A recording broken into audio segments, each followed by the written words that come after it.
ஒரு ஊரில் ஒருத்தர் இருந்தான். ஒரு நாள் காலையில் எழுந்திரிச்சான். ஒரு 10 ரூபாய் எடுத்து சட்டை பையில் வச்சுக்கிட்டான்.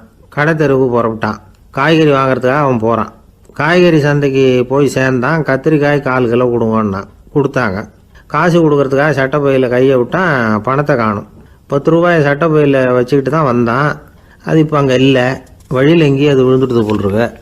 அல்லது யாராவது திருடர்கள் தெரியாமல் அதை எடுத்துக்கிட்டு போட்டாங்களா என்னன்னு தெரியல. எப்படியோ 10 ரூபாய் அவன் இழந்துட்டான். கையில் காசு இல்லை. அதனால் கத்திரிக்காயை திருப்பி கொடுத்துட்டு கவலையோடு வீட்டுக்கு திரும்பி வந்தான். அதையே நினச்சிக்கிட்டு இருந்தான். அவனுக்கு துக்கம் அதிகமாக போச்சு. அழ ஆரம்பிச்சிட்டான். காய்கறிகள் வாங்கிட்டு வந்து ஆனந்தமாக சமைச்சு சாப்பிட்லாம்னு நினச்சோம். அது முடியாமல் போச்சேங்கிற கவலை அவனுக்கு. அதனால் அதை மறக்கவே முடியல. இது நடந்து கொஞ்ச நாள் ஆச்சு. அதே மனுஷன் இன்னொரு நாள் அதே மாதிரி புறப்பட்டான். பணத்தை எடுத்து பையில் வச்சுக்கிட்டான். காய்கறி சந்தையை நோக்கி போய்கிட்டு இருக்கிறான். இப்போ வழியில் ஒரு ஏழை பையனை பார்த்தான். தம்பி எங்கே போகிற அப்படின்னு கேட்டான். ஐயா பள்ளிக்கூடத்துக்கு போயிட்டுருக்கிறேன்னா அவன். சரி, அதுக்கே இவ்வளவு கவலையோடு போயிட்டுருக்கிற அப்படின்னு விசாரித்தான் அவன். ஐயா நான் ரொம்ப ஏழை, வீட்டில் வசதி இல்லை, பரீட்சைக்கு பணம் கட்டணும், இன்றைக்கி கடைசி நாள், என்ன செய்கிறதுன்னு தெரியலன்னா. இவன் பார்த்தான். தாங்கிட்ட இருக்கிற பணத்தை எடுத்து அந்த பையன்கிட்ட கொடுத்தான். இதை வச்சுக்கோ, உடனே பணத்தை கட்டு, நல்லா படி, பரீட்சை எழுது அப்படின்னு சொல்லிவிட்டு திரும்பி வந்துட்டான். வெறுங்கையோடு திரும்பி வந்தும் வீட்டில் கேட்குறாங்க எங்கே காய்கறின்னு வழக்கம் போல் கேட்டாங்க. இவன் நடந்ததை சொன்னான். இப்போ வீட்டில் இருந்தவங்க அவங்ககிட்ட ஒரு கேள்வி கேட்டாங்க. ஏங்க இதே மாதிரி முன்னாடி ஒரு தடவை காய்கறி வாங்க போய் வெறுங்கையோடு திரும்பி வந்தீங்க, இப்போவும் வெறுங்கையோடு தான் திரும்பி வந்திருக்கிறீங்க. ஆனால் முன்னாடி வந்தப்போ வருத்தமாக இருந்தீங்க, இப்போ உங்கள் முகத்தில் வருத்தம் தெரியலையே அப்படின்னு கேட்டிருக்கிறான். அதாவது வீட்டில் இருக்கிறவங்க கேட்டாங்களாம். இப்போ அந்த மனுஷன் யோசிக்க ஆரம்பித்தானான். இந்த 2 நிகழ்வுகளுக்கு என்ன வித்தியாசம்? போன தடவை அவன் பணத்தை இழந்தான், இந்த தடவை அவன் பணத்தை இழந்திருக்கிறான். போன தடவை யாரோ திருடிட்டு போயிட்டாங்க, இந்த தடவை அவனாவே ஒரு பையன் பேரில் இறக்கப்பட்டு எடுத்து கொடுத்துருக்குறான். அன்னைக்கு பணம் போயிட்டுதேன்னு வருத்தமாக இருந்தது, இன்றைக்கி பணம் போனாலும் மனசுக்கு மகிழ்ச்சியாக இருக்குது, நிறைவாக இருக்குது. கொஞ்சம் யோசிச்சு பாருங்கள். பணத்தை இழந்தது மகிழ்ச்சிக்கோ வருத்தத்துக்கோ காரணமாக இருக்க முடியாது. அப்படின்னா வேற எது காரணம்?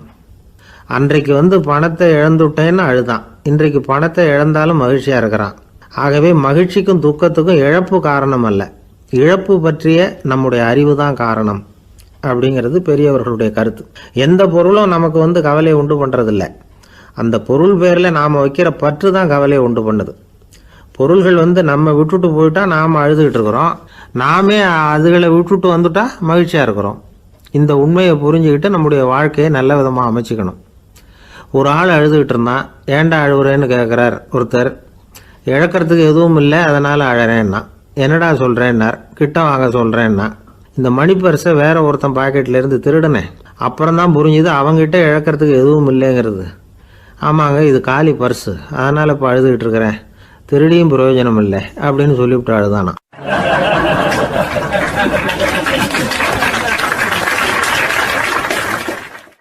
ஒரே ஒரு ஊர், அந்த ஊருக்கு பேர் கொடையாளிப்பட்டி. அந்த பேருக்கு தகுந்த மாதிரி தான் அந்த ஊர் மக்களும். யார் என்ன கேட்டாலும் இல்லைன்னு சொல்லாமல் கொடுப்பாங்க.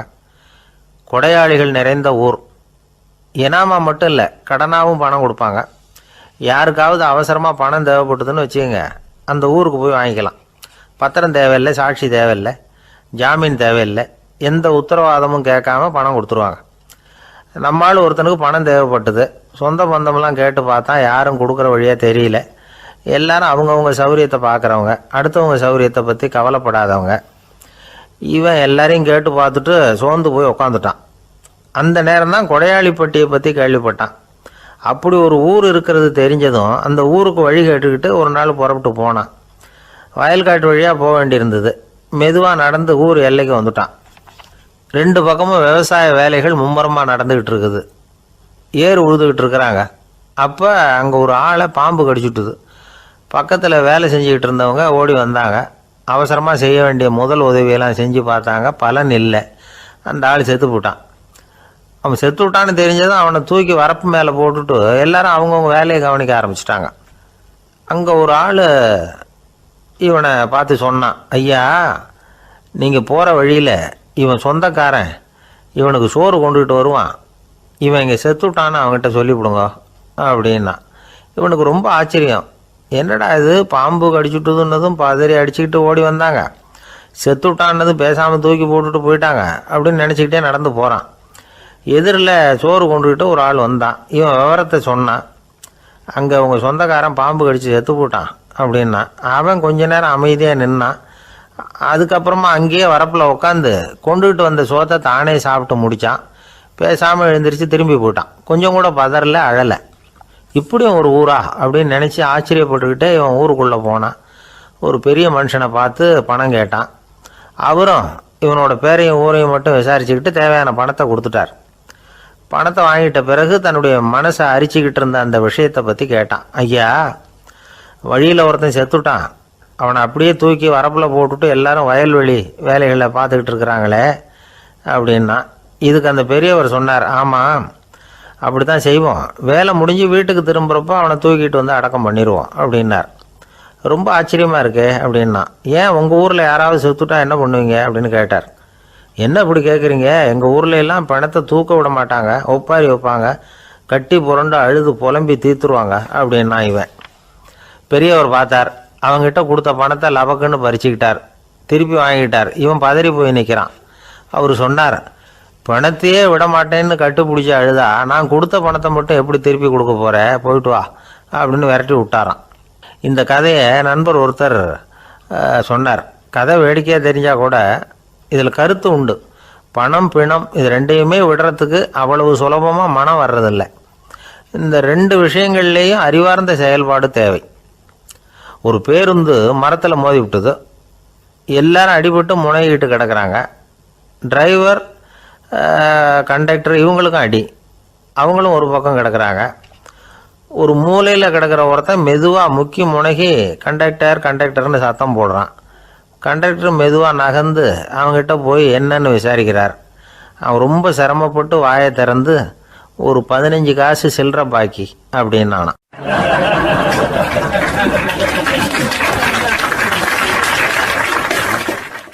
இப்பெல்லாம் நம்ம ஊரில் மாமியார் மருமகள் ஒருத்தர் நல்லா புரிஞ்சுக்கிட்டு நல்ல விதமாக தான் இருக்கிறாங்க பல இடத்துல.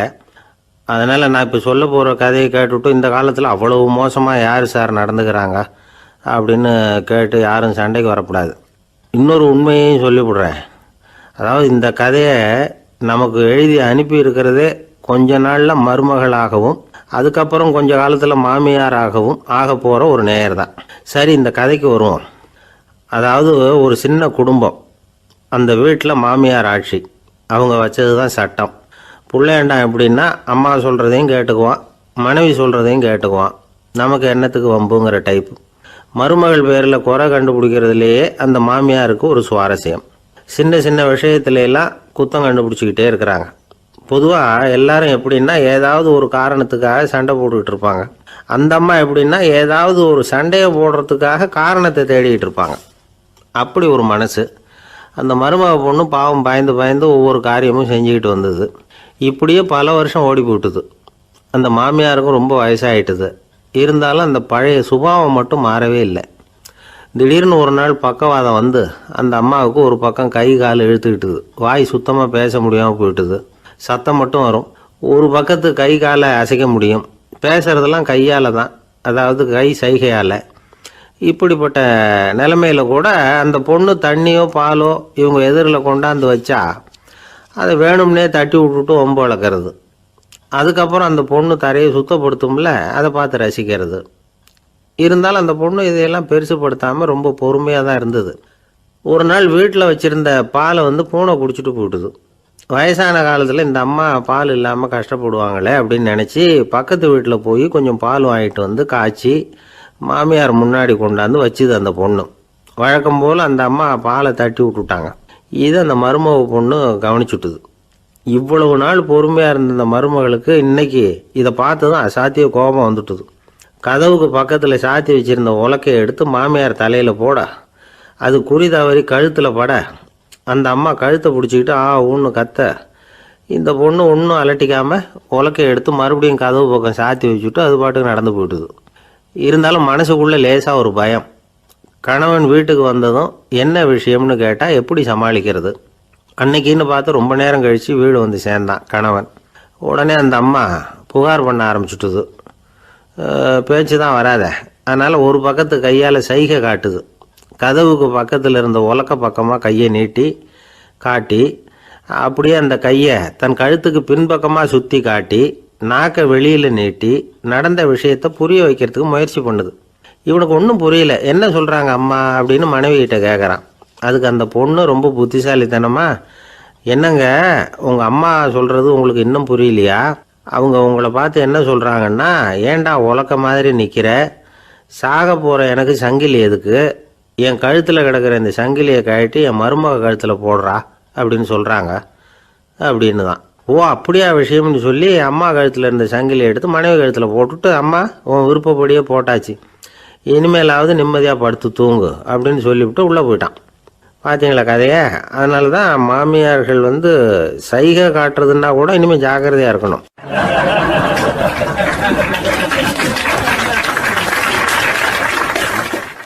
ஒரு பெரிய காடு, அந்த காட்டுக்கு மத்தியில் ஒரு ஆசிரமம். அங்கே ஒரு முனிவர் இருந்தார். பல இடங்கள்லேருந்து வர்ற குழந்தைகளுக்கு அவர் பாடம் சொல்லி கொடுத்துக்கிட்டு இருக்கிறார். ஏழை பணக்காரர் அப்படிங்கிற வித்தியாசம்லாம் கிடையாதுங்க. எல்லாரும் அவர்கிட்ட தங்கள் பிள்ளைகளை அனுப்பி வச்சாங்க.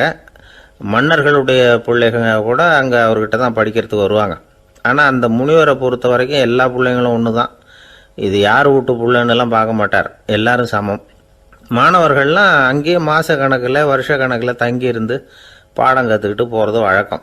அவராக பார்த்து போன்னு சொல்கிற வரைக்கும் அங்கேயே இருக்கணும், படிக்கணும். குருகுல வாசம். ஒரு சமயம் ஒரு ராஜகுமாரனும் அவர்கிட்ட படிச்சுக்கிட்டு இருந்தான். அவனுக்கு ஒரு 15 வயசு இருக்கும். சில வருஷம் கழித்து இந்த முனிவர் தன்கிட்ட இருக்கிற மாணவர்களுக்கெல்லாம் பரீட்சை வச்சார். அவங்களுடைய அறிவு முதிர்ச்சியை கணிக்கிறதுக்காக பல சோதனைகள்லாம் வச்சார். ஒவ்வொருத்தராக பார்த்து, இனிமேல் நீங்கள் உங்கள் வீட்டுக்கு போகலாம் அப்படின்னு சொல்லி அனுப்பி வச்சுக்கிட்டு இருக்கிறார். எல்லாரும் போயிட்டாங்க. கடைசியாக மிஞ்சி இருந்தது ஒரே ஒரு மாணவன். அவனை மட்டும் வீட்டுக்கு அனுப்பல. யார் அந்த பையன் தெரியுமா? அவன்தான் அந்த ராஜகுமாரன். ராஜகுமாரனுடைய தந்தைக்கு, அதுதான் அந்த ராஜாவுக்கு, அங்கே வயசு ஏறிக்கிட்டே போகுது. என்ன இது படிக்க போன பையன் இன்னும் திரும்பி வரலையே அப்படின்னு நினச்சார். வந்துட்டா சீக்கிரமாக அவனுக்கு பட்டம் கட்டிவிட்டு நாம் விலகிக்கலாமே அப்படின்னு நினச்சாரு. கல்யாணம் வேறு பண்ணி பார்க்கணும் பையனுக்கு. ஆனால் பையன் வர்ற வழியை காணும். ராஜா பார்த்தார். சரி நேர்லேயே போய் என்னன்னு தெரிஞ்சுட்டு வந்துடுவோம் அப்படின்னு காட்டுக்கு புறப்பட்டார். அங்கே போய் முனிவரை பார்த்தார். முனிவர் இவரை அன்பாக வரவேற்று உட்கார வச்சார். அதுக்கப்புறம் ராஜா மெதுவா, எல்லாரையும் வீட்டுக்கு அனுப்பி வச்சுட்டிங்களாமே, ஏன் பிள்ளைய மட்டும் அப்படின்னு சொல்லி மெதுவாக இழுத்தார்.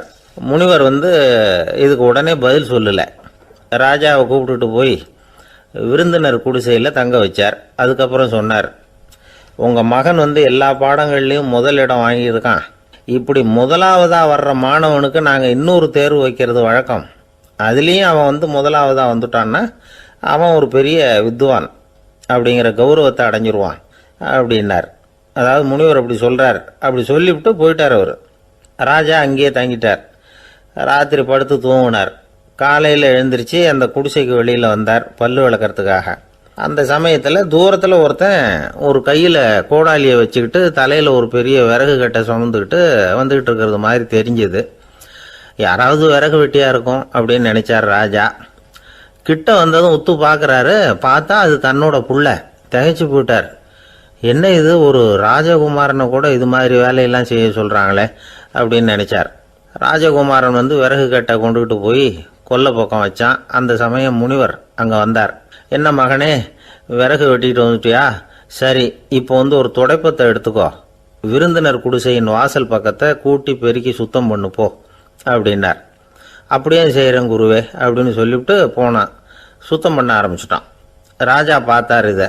உடனே ஓடியாந்தார். மகனே, என்ன காரியம் பண்ணுற, துடைப்பத்தை கீழே போடுனார். இப்போ அந்த ராஜகுமாரன் சொல்கிறான், தந்தையே, இது என்னுடைய குருதேவரோட உத்தரவு. இங்கே நான் ஒரு மாணவன். இங்கே அரசனும் ஒன்று தான், ஆண்டியும் ஒன்று தான். குருதேவர் சொல்கிறத மறுக்காமல் செய்கிறது தான் எங்கள் கடமை அப்படின்னா. இந்த சமயம் முனிவர் அங்கே வந்தார். இவனை முதுகில் தட்டி கொடுத்தார். அப்புறம் ராஜா கிட்ட சொன்னார், அரசே, உங்கள் புள்ள எங்கள் கடைசி தேர்வுலேயும் வெற்றி பெற்றுட்டான். பணிவு தான் மாணவர்களின் மிக உயர்ந்த குணம். குருநாதர் சொல்றது மனசுக்கு பிடிக்கலன்னா கூட மறுக்காம செய்யணும். அப்படி செய்யறதுனால எதை செய்யலாம் எதை செய்யக்கூடாது அப்படிங்கிற விவேகம் அவங்களுக்கு வந்துடும். செய்யக்கூடாததை கூட பெரியவங்க சொல்லிவிட்டா செஞ்சு தான் ஆகணும் அப்படிங்கிற பணிவு அவங்களுக்கு வந்துடும். இந்த குணம் வந்துட்டுதுன்னா அவங்க எத்தனை கடினமான வேலையாக இருந்தால் கூட ரொம்ப சுலபமாக செஞ்சு முடிச்சிருவாங்க. தூக்கத்திலேயும் அப்புறம் துக்கத்திலேயும் தோண்டு போட மாட்டாங்க. இந்த பணிவும் விவேகமும் அவங்கக்கிட்ட மன உறுதியை ஏற்படுத்தும். அந்த உறுதி உங்கள் பையனுக்கு வந்தாச்சு. இனிமேல் அவனை நீங்கள் அழைச்சிட்டு போகலாம். அவன் நிச்சயமாக பேரும் புகழும் பெறுவான் அப்படின்னார். ராஜா அவரை பார்த்து, குருதேவா, புரிஞ்சுக்கிட்டேன், என்னை மன்னிக்கணும் அப்படின்னாரு. அதுக்கப்புறம் மகனை அழைச்சிக்கிட்டு நாட்டுக்கு திரும்பி வந்துட்டார். இந்த கதையை இன்று ஒரு தகவலில் சொல்லுங்க சார், உங்கள் நிகழ்ச்சியில் சொல்லுங்க சார் அப்படின்னு சொல்லி மாணவர்கள் கேட்டால் பணிவாக இருக்கிறது எப்படி அப்படிங்கிறத புரிஞ்சுக்குவாங்க அப்படின்னு சொன்னார் ஒருத்தர். சரி சொல்லுவோம், அதுக்கு முன்னாடி நேர்லேயே ஒரு பையன்கிட்ட சொல்லி பார்க்கலாமே அப்படின்னு தோணுச்சு. உடனே ஒரு பையனை கூப்பிட்டோம். ஏன்பா, உங்கள் வாத்தியார் உனக்கு இது மாதிரி ஒரு பரீட்சை வச்சா என்ன பண்ணுவேன் அப்படின்னு கேட்டோம். நானும் அப்படி தான் சார் நடந்துக்குவேன், விறகு வெட்டுவேன், தொடப்பத்தினால கூட்டி சுத்தம் பண்ணுவேன், உடனே செஞ்சு முடிச்சிருவேன் சார் அப்படின்னா. பலே பரவாயில்லையே அப்படின்னோம்.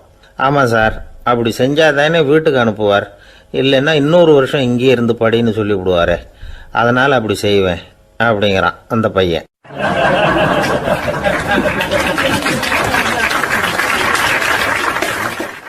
இந்த உலகத்தில் உண்மையாகவே வேதாந்தம் பேசுகிறவங்களும் உண்டு. உள்ளுக்குள்ளே வேற மாதிரி இருந்துக்கிட்டு வெளியில் வேதாந்தம் பேசுகிறவங்களும் உண்டு. ஒரு ஆள் இருந்தார். அவரும் ஒரு கடை வச்சு வியாபாரம் பண்ணிக்கிட்டு இருந்தார். மகா கஞ்சன், யாருக்கும் எந்த உதவியும் செய்ய மாட்டார். எச்சில் கையென்ன ஈர கையை கூட உதற மாட்டார். அப்படிப்பட்ட மனுஷன். அந்த ஊருக்கு ஒரு முனிவர் வந்துக்கிட்டு இருந்தார். வருஷத்துக்கு ஒரு தடவை வருவார். ஒரு நாள் 2 நாள் இருப்பார், அப்புறம் போயிடுவார். அந்த முனிவர் வர்றப்போலாம் இந்த ஆள் எழுந்திரிச்சு ஓடி போய் அவரை வரவேற்பான். ரொம்ப பெரிய வேதாந்தி மாதிரி அவர்கிட்ட பேசிக்கிட்டு இருப்பான். காயமே இது பொய், வெறும் காற்றடைத்த பையும்மா, தர்மம் தலைகாக்கும்மா. பணம் என்ன சார் பணம், இன்னைக்கு ஒருத்தன் கையில் இருக்கும், நாளைக்கு ஒருத்தன் கையில் இருக்கும், எல்லாம் மாயம். எனக்கு தான் இன்னமும் இந்த சம்சார பந்தத்திலிருந்து விடுபடுறதுக்கு நேரம் வரலேம்மா. அந்த முனிவரும் இந்த ஆள் இப்படி சொல்கிறத கேட்ட உடனே, ஏப்பா அப்படி சொல்கிற, இப்போ கூட நீ சரின்னு சொல்லு, உனக்கு தீட்சை கொடுத்து இதிலிருந்து விடுபடுற ஞானத்தை போதிக்கிறேன் பார். உடனே அந்த ஆள் என்ன சொல்லுவான் தெரியுமா? ஐயோ சாமி, இப்போ அது எப்படிங்க முடியும், பிள்ளைங்கள்லாம் சின்ன சிறுசுங்க, அதுகளுக்கெல்லாம் ஒரு கல்யாணம் காட்சின்னு செஞ்சு கடமையை முடிச்சுட்டா நீங்கள் சொல்கிறபடி செஞ்சு விடலாமா. சரி, இன்னும் முனிவர் போயிடுவார். அடுத்த வருஷம் வருவார். இவன் வழக்கம் போல் வேதாந்தம் பேசுவான். சரி, தீட்சை கொடுக்குறேன் வா அம்பார். பேரம்பேத்தியை பார்க்கணும், கோர்ட்டில் கேஸ் ஒன்று இருக்குது, அது முடியணும் அப்படின்னு தயங்க ஆரம்பிச்சிருவான். எல்லாம் சொல்லுவான், ஆனால் குடிக்கிறதுக்கு தண்ணி கூட கொடுக்க மாட்டான். ரொம்ப வருஷம் கழித்து மறுபடியும் ஒரு நாள் அந்த ஊருக்கு முனிவர் வந்தார். இவன் கடைக்கும் வந்தார். அப்புறம் அங்கே கல்லாவில் நம்ம ஆள் இல்லை, அவன் புள்ள தான் உட்காந்துருக்கிறான். அப்பாவை போலவே புள்ளையும் எழுந்திரிச்சு ஓடியாந்து முனிவரை வரவேற்றான். அப்பா எங்கேன்னு விசாரிச்சார் முனிவர்.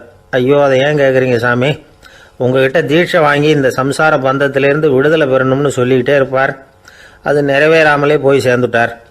போன மாதம் ஒரு நாள் திடீர்னு நெஞ்சு வலிக்குதுன்னார், அவ்வளோதான் போட்டுன்னு போயிட்டார் அப்படின்னு புலம்புனான் பையன். இதை கேட்டதும் முனிவர் சிரிச்சாரான்.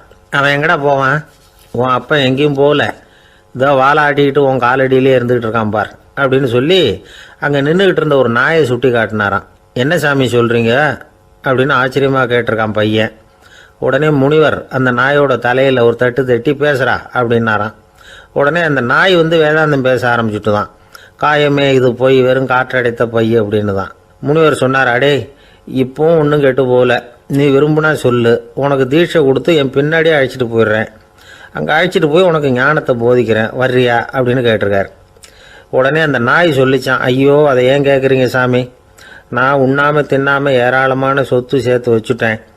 என் பிள்ளைங்க அதோட பெருமை தெரியாமல் ராத்திரி நேரம்லாம் கதவை திறந்து போட்டுட்டு தூங்கிடுவாங்க. அதனால் இப்படி நாயாக பிறந்து ராத்திரி பகலாக சுற்றி சுற்றி காவல் காத்துக்கிட்டு கிடக்கிறேன். இப்போ எப்படி சாமி வர முடியும் அப்படின்னு கேட்டுதான். அறியாமையிலேயே சுகம் கண்டு இப்படி இருக்கிற ஆளுங்களுக்கு எப்படி விடுதலை கிடைக்கும், எப்போ விடுதலை கிடைக்கும் அப்படின்னு கேட்குறார் தசாவதானி, திருக்குறள் பேர் ராமையா. அவர் கேட்குறது நியாயம் தானே. இந்த காலத்து பையன் ஒருத்தன் அப்பா கிட்ட சொன்னான், அப்பா இன்றைக்கி நான் 1 ரூபா மிச்சப்படுத்தி விட்டேன் அப்படின்னு. நானும் அப்படியா, என்னடா பண்ணேன்னு கேட்டிருக்கார் அப்பா. டவுன் பஸ்ஸில் ஏறாமல் அது பின்னாடியே ஓடியாந்தேன், 1 ரூபா மிச்சம் தானே அப்படின்றான். அட பாவி, ஒரு ஆட்டோ பின்னாடி ஓடியாந்துருந்தா 10 ரூபா மிச்சமாயிருக்குமே, வேஸ்ட் பண்ணிட்டியே அப்படின்னாரான் அந்த அப்பா.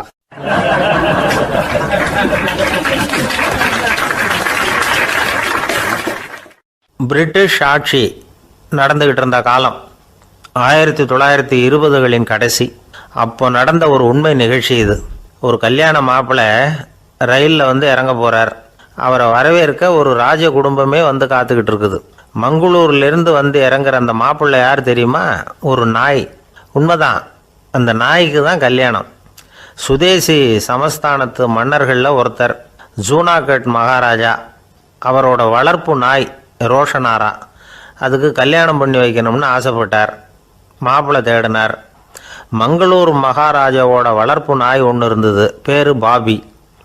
இது ரெண்டுக்கும் கல்யாணம் நடத்த முடிவு பண்ணார். திருமணத்துக்கு வேண்டிய எல்லா ஏற்பாடுகளையும் பண்ணுங்க அப்படின்னு உத்தரவு போட்டார். ஆயிரக்கணக்கான அழைப்புதழ்கள், பல சமஸ்தான மன்னர்கள், ஜமீன்தார்கள், பிரிட்டிஷ் அதிகாரிகள், பெரிய பணக்காரங்க, இப்படி நிறைய பேருக்கு அழைப்புதழ்கள் அனுப்பி வச்சாங்க. பத்திரிகையை பார்த்தவங்கெல்லாம் திகைச்சு போயிட்டாங்களாம். இருந்தாலும் என்ன பண்ணுறது, ராஜாவே அழைக்கிறார், போகாமல் இருக்க முடியுமா? அந்த சமயத்தில் நாட்டின் கவர்னர் ஜெனரலாக இருந்தவர் வந்து இர்வின் பிரபு. அவருக்கும் ஒரு பத்திரிக்கை போயிருக்குது. வாங்கி பார்த்ததும் அவருக்கு பயங்கர எரிச்சல். உடனே குப்பை தொட்டியில் போட்டுவிட்டாராம். மாட்சிமை தங்கிய பிரிட்டன் சக்கரவர்த்தியின் பிரதிநிதியான தன்னை கேவலம் ஒரு நாயின் திருமணத்துக்காக அழைக்கிறதா அப்படின்னு அவருக்கு ஆத்திரம். இருந்தாலும் கல்யாணம் பிரமாதமாக நடந்துதான். கல்யாணத்தன்னைக்கு பொண்ணுக்கு ஸ்பெஷல் குளியல், தண்ணீருக்கு பதிலாக வாசனை திரவியங்கள், பன்னீர், குளித்ததுக்கு அப்புறம் அலங்காரம், வைர மாலை, முத்து மாலை, ஏகப்பட்ட அலங்காரம். மாப்பிள்ளையை அழைக்கிறதுக்கு ரயில்வே ஸ்டேஷனில் ராஜ குடும்பமே காத்துக்கிட்டு இருக்குது. அவங்களோட வளர்ப்பு நாய்கள் 250. அத்தனை நாய்களுக்கும் பட்டு துணி போத்தி இருக்குது. முத்து வடங்கள் அணிவிச்சிருக்கிறாங்க. எல்லாம் ராஜ நாய்கள். அதுகளையும் வீதியில் நடக்க விடலையாம். அதுகளை சுமந்துக்கிட்டு போக அலங்கரிக்கப்பட்ட யானைகள் காத்துக்கிட்டு இருக்குதான். மாப்பிள்ளைக்கு வரவேற்பு எப்படி தெரியுமா? அது நடந்து வர்ற பாதை பூரா ரத்தன கம்பளம் விரிச்சிருக்குது. 2 பக்கமும் ராஜாங்க அதிகாரிகள் கைகட்டி நிற்கிறாங்க. அரசு படை வீரர்கள் அணிவகுப்பு மரியாதை செலுத்துகிறாங்க. அந்த நாய் ராஜ மரியாதையோடு நடந்து வருது. நகையெல்லாம் போட்டுக்கிட்டு வருது. திருமண மண்டபத்துக்கு வந்து சேருது. அங்கே கல்யாணம் அமோகமாக நடக்குது. இந்த திருமணத்தை முன்னிட்டு அந்த ஜூனாகட் சமஸ்தானத்துக்கு 3 நாள் விடுமுறை வேறு. கல்யாணத்துக்கு வந்திருந்தவங்களுக்கெல்லாம் ஏக தடபுடலாக விருந்து, நாட்டியம் எல்லாம் பிரமாதமாக நடந்து தான். இந்த கல்யாணத்தில் கலந்துக்க வந்திருந்த மற்ற சமஸ்தானத்து மன்னர்கள், தீவான்கள், அரச குடும்பத்தினர், இப்படி அவங்க 700 பேராம். அவங்க வந்து போகிறதுக்காக விசேஷ ரயில்கள்லாம் வேற விட்டுருக்காங்க. கல்யாணம் முடிஞ்சதும் அந்த நாய் தம்பதிகளோட பெரிய பெரிய மன்னர்கள்லாம் ஒன்றா உட்காந்து சாப்பிட்டாங்களாம். ஏர் கண்டிஷன் அறையில் அந்த தம்பதிகள் கொஞ்ச காலம் வாழ்ந்துருக்கிறாங்க. கொஞ்ச நாளில் மாப்பிள்ளைக்கு மரியாதை குறைய ஆரம்பிச்சுட்டுது. வெளியில் துரத்தி விட்டாங்களாம். அந்த பெண் நாய் மட்டும் ராஜ போகங்களை அனுபவித்து வந்து தான். இந்த கல்யாணத்தை பார்த்துட்டு தொடர்ந்து மற்ற சமஸ்தானத்து மன்னர்களும் நாய் திருமணங்கள் நடத்த ஆரம்பிச்சுட்டாங்களாம். இது உண்மையில் நடந்திருக்குது. இப்படி அது இருக்கட்டும். இப்போ நம்ம கதைக்கு வருவோம். ஒரு ராஜாவுக்கு ரொம்ப நாள் கழித்து ஒரு குழந்தை பிறந்து தான். அரண்மனை ஜோசியரை கூப்பிட்ருக்கார் ராஜா. ஜோசியரே, என் மகன் வருங்காலத்தில் சிறந்த வாழ் வீரனாக வரணும்னு ஆசைப்படுறேன். வருவானாங்கிறத கொஞ்சம் பார்த்து சொல்லுங்களேன் அப்படின்னாராம். ஜோசியர் சொன்னார், மன்னா, உங்கள் புள்ள வாழ் வீரனாக வர்றது கஷ்டம். ஆனால் அவரும் உங்களை மாதிரியே நாய்க்குட்டிகள் பேரில் பிரியமாக இருப்பார். அதுகளுக்கு கல்யாணமும் பண்ணி வைப்பார் அப்படின்னாராம். அது எப்படி கண்டுபிடிச்சிங்க அப்படின்னு கேட்டிருக்கார் ராஜா. அரசே, உங்கள் பிள்ளைக்கு வாழ் மேலே உள்ள பிரியத்தை காட்டிலும் நாய் மேலே உள்ள பிரியம் அதிகங்கிறதுக்கான அறிகுறி இப்போவே தெரியுது. நல்லா கவனித்து பாருங்கள். அவர் வாழ்னு கத்துறாரு அப்படின்னாரு. கவனித்து பார்த்துட்டு அப்படி எனக்கு காதில் விழலையே அப்படின்னாராம் மன்னர். அதனால தான் சொன்னேன், அவர் கத்துறது வாழ்னு கத்தலை, வள்ளுன்னு கத்திக்கிட்டு இருக்கார். அதனால தான் அப்படி சொன்னேன் அப்படின்னாராம் அரண்மனை ஜோசியர்.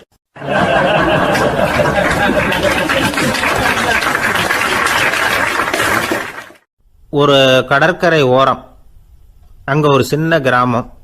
அந்த கிராமத்தில் ஒரு சின்ன பள்ளிக்கூடம். கடற்கரை ஓரத்தில் உள்ள ஒரு விடுதியில் ஓய்வுக்காக ஒருத்தர் வந்து தங்கியிருக்கிறார். பள்ளிக்கூடத்தில் ஏதோ விழா நடக்கிறது மாதிரி தெரிஞ்சுது. உடனே அவர் அந்த பக்கமாக வந்தார். இங்கே என்ன நடக்குதுன்னு விசாரித்தார். பள்ளி ஆண்டு விழா நடக்குதுன்னாங்க. உடனே போனார். கண்காட்சி ஒன்று வச்சுருந்தாங்க. உள்ளே போய் பார்த்தார். பள்ளிக்கூடத்தில் படிக்கிற மாணவர்களே சொந்தமாக தயார் பண்ண பொருள்களை காட்சிக்கு வச்சுருக்கிறாங்க. அந்த ஊர் மக்கள்லாம் அதை கூட்டம் கூட்டமாக போய் பார்த்துக்கிட்டு இருக்கிறாங்க.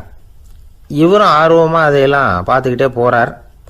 ஒரு இடத்துல ஒரு சின்ன ரயில் செஞ்சு வச்சுருந்தாங்க, மாணவர்களே தயார் பண்ணது. மின்சாரத்தால் அது ஓடுறது மாதிரி பண்ணி வச்சுருந்தாங்க. அதில் ஒரு சின்ன பொத்தான் இருக்கும், அது அமுக்குனா ரயில் ஓடும், சுற்றி சுற்றி வரும். மாணவர்கள் எதிரில் நின்று அதுக்கு விளக்கம் கொடுத்துக்கிட்டு இருக்கிறாங்க. இவர் அதை கவனித்தார், ரயில் ஓடுறத பார்த்தார். அங்கே நின்றுக்கிட்டு இருந்த மாணவர்கள்கிட்ட விளையாட்டாக கேட்டார், ஏன்பா இந்த ரயில் எதனால் ஓடுது அப்படின்னு கேட்டார். இவர் சக்தியினால் ஓடுது அப்படின்னாங்க மாணவர்கள். அது என்ன சக்தின்னு கேட்டார். அதுக்கு பேர் மின்சாரம் அப்படின்னாங்க. சரி, நீங்கள் மின்சாரத்தை பார்த்துருக்குறீங்களா அப்படின்னார். நாங்கள் பார்த்தது இல்லைங்க, ஆனால் இதை செய்யறதுக்கு எங்களுக்கு உதவி பண்ண ஆசிரியர் ஒரு பட்டதாரி, ஒரு கால் அவர் பார்த்துருக்கலாம் அப்படின்னாங்க. அவர் எங்கே இருக்காருன்னு கேட்டார். இதோ அழைச்சிட்டு வர்றோம்னு ஓடினாங்க. அவரை அழைச்சிட்டு வந்தாங்க. அவர்கிட்ட ஒரு பெரியவர் கேட்டார், மின்சாரத்தை நீங்கள் பார்த்துருக்குறீங்களா அப்படின்னு. மின்சாரத்தை பார்க்குறதாவது நான் பார்த்ததே இல்லை. நான் பார்த்தது அது செயல்படுற விதத்தை தான்.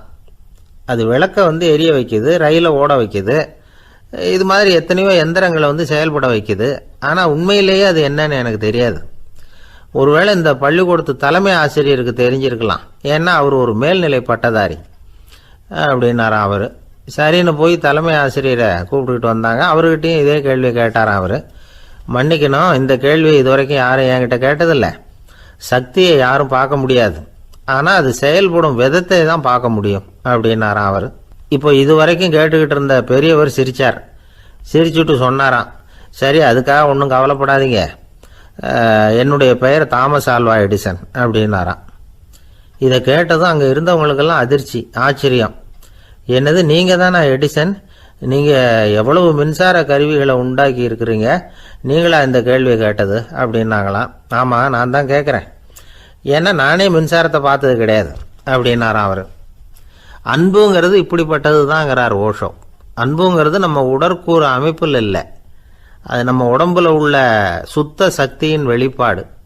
அதை உணரத்தான் முடியுமே தவிர பார்க்க முடியாது. அன்பே உன்னை நான் என் இருதயத்தில் வச்சிருக்கிறேன் அப்படின்னுலாம் சொல்லுவான். இதெல்லாம் சும்மா. இது டாக்டர்கள் சொல்கிற இருதயம் கிடையாது. அது ரத்தத்தை தள்ளுகிற ஒரு கருவி, அவ்வளவுதான். ஞானிகள் சொல்லுகிற இதயம் வேற, அது கண்ணுக்கு புலப்படாத ஒரு சக்தி. என்னுடைய இதயம் ரொம்ப விசாலமானது சார் அப்படின்னார் ஒருத்தர். அப்படிங்களான்னு ரொம்ப மரியாதையா, ஆமாங்க டாக்டர் அப்படி தான் சொல்கிறார், கொஞ்சம் வீங்கி போய் பெருசாக இருக்குதான் அப்படின்னார்.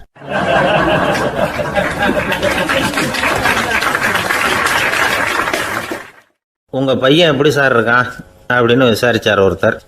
அவன் என்ன சார், எதை சொன்னாலும் காதில் வாங்க மாட்டேங்கிறான், அவன் பாட்டுக்கு போகிறான் வர்றான் அப்படின்னு சொல்லி அழுத்துக்கிட்டார் அப்பா. பெரியவங்க சொல்கிறத சின்ன பிள்ளைங்க கேட்கறது இல்லைங்கிறது ஒரு குறை. பெரியவங்க சொல்கிறது சின்ன பிள்ளைங்க காதிலேயே விழறது இல்லைங்கிறது ஒரு குறை. இது கொஞ்சம் சீரியஸான விஷயம், கவனித்து பார்க்கணும். ஒரு குழந்தைக்கு காது சரியாக கேட்குதா இல்லையா அப்படிங்கிறத நாம் தான் கவனித்து பார்த்து கண்டுபிடிக்கணும். அதுவாக நம்மக்கிட்ட தவழ்ந்து அப்பா எனக்கு காது கேட்கல, அழைச்சிட்டு போங்க டாக்டர்கிட்ட அப்படின்னுலாம் சொல்லிகிட்டு இருக்காது. அது சரி, ஒரு குழந்தைக்கு காது சரிவர கேட்குதா இல்லையா அப்படிங்கிறத முன்கூட்டியே நாம் தெரிஞ்சுக்கிறது எப்படி? அதுக்கு சில வழி இருக்குது. உங்கள் குழந்தைய கொஞ்சம் அப்படி கவனித்து பாருங்கள்.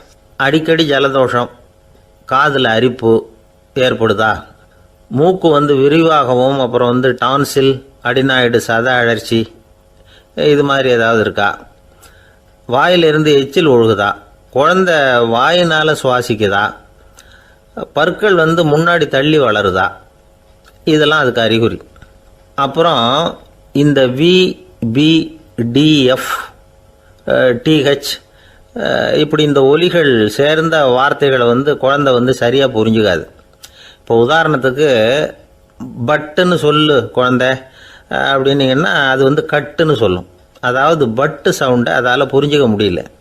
அப்புறம் உங்கள் குழந்தை உங்களை உறக்க பேச சொல்கிறானா, அடிக்கடி கேள்வி கேட்குறானா, சாப்பிட்றப்போ கவனம் இல்லாமல் இருக்கானா, படிப்பில் போதுமான முன்னேற்றம் இல்லையா, வகுப்பில் சரியாக கவனிக்கிறது இல்லையா, இப்படிலாம் இருந்தால் ஆரம்பத்திலேயே டாக்டர்கிட்ட அழைச்சிட்டு போய் சிகிச்சையை ஆரம்பிச்சுடலாம், குணப்படுத்தி விடலாம். குழந்தைக்கு காது சரியாக கேட்கலன்னா நீங்கள் செய்ய வேண்டியது என்ன தெரியுமா? அவனுக்கு காது கேட்கலேங்கிறதுக்காக அவன் முன்னாடி சத்தம் போட்டு பேசக்கூடாது. மெதுவாக சீராக பேசணும், அவனை பார்த்து பேசணும். உங்கள் உதட்டு அசைவுகள் அவனுக்கு உதவும். அதை பார்த்தே புரிஞ்சுக்குவான். நீங்கள் வாயில் வெத்தலை பாக்கு போட்டுக்கிட்டோ புகை பிடிச்சிக்கிட்டோ பேசக்கூடாது. அப்படி பேசினா அவனால் அந்த உச்சரிப்பை சரியாக புரிஞ்சிக்க முடியாது. ஒரு வார்த்தையை சொல்கிறீங்க, அவனுக்கு புரியல அப்படின்னா அதே வார்த்தையை மறுபடியும் சொல்லணும். அவனுக்கு நீங்கள் முதல்ல சொன்ன வார்த்தை புரியலேன்னு நினச்சிக்கிட்டு மறுபடியும் திருப்பி சொல்கிறப்போ அதே அர்த்தம் வரக்கூடிய வேறு வார்த்தையை சொல்லக்கூடாது. இப்படிலாம் நடந்துக்கிட்டால் அவனுக்கு மன திடத்தை ஏற்படுத்த முடியும். இல்லைன்னா அவனுக்கு தாழ்வு மனப்பான்மை வந்துடும். குழந்தைக்கு காது கோளாறுன்னா ஆரம்பத்திலேயே டாக்டர்கிட்ட அழைச்சிட்டு போனால் போதும், குணப்படுத்தி விடலாம். அப்புறம் பார்த்துக்கலாமே அப்படின்னு அலட்சியமாக இருந்துட்டால் தான் கஷ்டம். சில பேர் கோபத்தில் சின்ன பிள்ளைங்க காதை பிடிச்சி திருகிறது உண்டு. இது ரொம்ப தப்பு. காது கையோடு வந்துட்டால் என்ன பண்ணுறது? ஒரு வேடிக்கை கதை, அது கதை தான், நிஜமாக நடந்ததில்லை. அது மாதிரி நடக்காது. ஒரு வேடிக்கைக்காக சொல்லப்படுற கதை. அதாவது ஒரு வீட்டில் அப்பா அம்மாவை பார்த்து சொல்லிகிட்டு இருக்கார், இதை பாரு, நாளைக்கு காலையில் என்னை சீக்கிரம் எழுப்பி விட்டுரு, நான் செங்கல்பட்டு வரைக்கும் போயிட்டு வர வேண்டியிருக்கு அப்படின்னாராம். இதை அவங்க பையன் காதில் வாங்கிட்டு இருக்கான். அப்பாவுக்கு சிரமம் வேண்டாமே அப்படின்னு நினச்சி அவனே காலையில் யாருக்கும் தெரியாமல் எழுந்திரிச்சு புறப்பட்டு செங்கல்பட்டுக்கு போட்டான். சாயந்தரமாக திரும்பி வந்தான். அப்பா பையனை காணாமல் அலமோதிக்கிட்டு இருக்கிறார். சாயந்தரமாக பையனை பார்த்ததும் எங்கடா போயிட்டு வந்தேன்னு கேட்டார் கோவமாக. செங்கல்பட்டுக்கு போயிட்டு வந்தேன்ப்பா, நீ வீணா அலைய வேண்டாமேன்னு அப்படின்னா. எதுக்கடா போனேன்னு அதட்டினார். அதான்ப்பா, நீ நேற்று அம்மா கிட்ட சொல்லிக்கிட்டு இருந்த, அதை காதில் வாங்கினேன், உனக்காக நான் போயிட்டு வந்தேன் அப்படின்னா. உடனே எந்த காதில் வாங்கினேன் அப்படின்னு சொல்லி காதை பிடிச்சி திருகினார். அந்த காது கையோடு வந்துட்டுது. இது நடந்து கொஞ்ச நாள் கழித்து அந்த அப்பாவும் பையனும் கடத்தெருவில் போய்கிட்டு இருக்கிறாங்க. எதிரில் ஒரு நாய் ஓடி வந்தது. அதுக்கு 2 காதும் இல்லை. என்ன இது, இந்த நாய்க்குட்டிக்கு 2 காதும் இல்லை அப்படின்னார் அப்பா. அதுக்கு பையன் சொல்கிறான், அப்பா அது 2 தடவை செங்கல்பட்டுக்கு போயிட்டு வந்துடுவோம் அப்படின்னானா.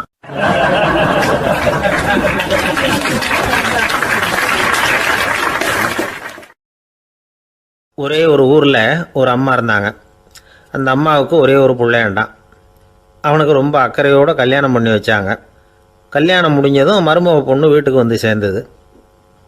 அப்பாடா, என் கடமை முடிஞ்சது, இனிமேல் அக்கடான்னு எங்கேயாவது ஒரு மூலையில் படுத்து கிடக்கலாம் அப்படின்னு நினச்சாங்க அந்த அம்மா. ஆனால் நினைக்கிறபடி எங்கே நடக்குது? அதுக்கப்புறம் தான் பிரச்சனையே ஆரம்பமாச்சு.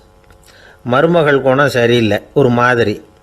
அந்த பொண்ணு வீட்டுக்கு வந்ததுமே முதல் வேலையாக மாமியாரை பார்த்து, அதுதான் நான் வந்துட்டேன்ல, இனிமேல் உங்களுக்கு என்ன வேலைங்க, புறப்பட வேண்டியது தானே, காசி ராமேஸ்வரம்னு எங்கேயாவது போங்கோ அப்படின்னுட்டு தான்.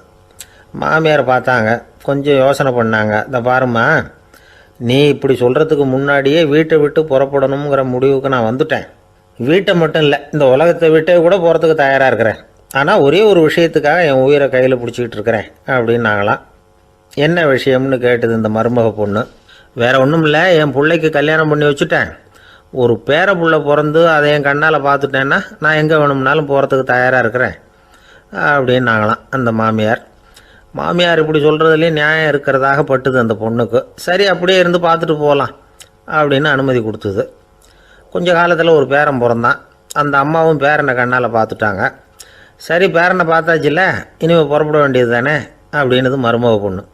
மாமியார் பார்த்தாங்க, நீ சொல்கிறது சரிதாம்மா, அதில் ஒன்றும் தப்பு இல்லை. என்னோட பேரன் உங்களை அம்மா அப்பான்னு கூப்பிடுறதை என் காது குளிர கேட்டுட்டு போயிடுறேனே அப்படின்னாங்களாம். சரி, அந்த ஆசையை நிறைவேறட்டும் அப்படின்னு காத்துக்கிட்டு இருந்தாங்க. பேரன் வளர்ந்தான், நடந்தான், பள்ளிக்கூடம் போனால், பெரியவனானான். மருமக பொண்ணு மறுபடியும் மாமியாரை விரட்ட ஆரம்பிச்சுட்டுது, இன்னும் புறப்புள்ளையான்னு. இதை பாருமா, இது வரைக்கும் இருந்துட்டேன்.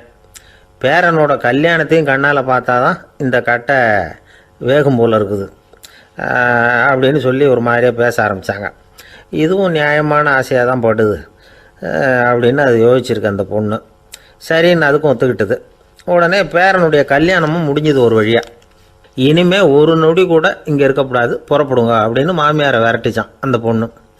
இப்போ அந்த மாமியார் தன்னோட மருமகளை பார்த்து சொல்கிறாங்க, இதோ கிளம்பிட்டேம்மா, என் மூட்டை முடிச்செல்லாம் கட்டிக்கிட்டேன், புறப்பட்டுவிட்டேன். அப்படியே நீயும் உன் துணிமணிகளை மூட்டை கட்டிக்கிட்டு கிளம்பிடும் என்னோட சேர்ந்து, 2 பேருமா சேர்ந்து போயிடலாம் அப்படின்னாங்களாம். அந்த பொண்ணு முழிக்குது.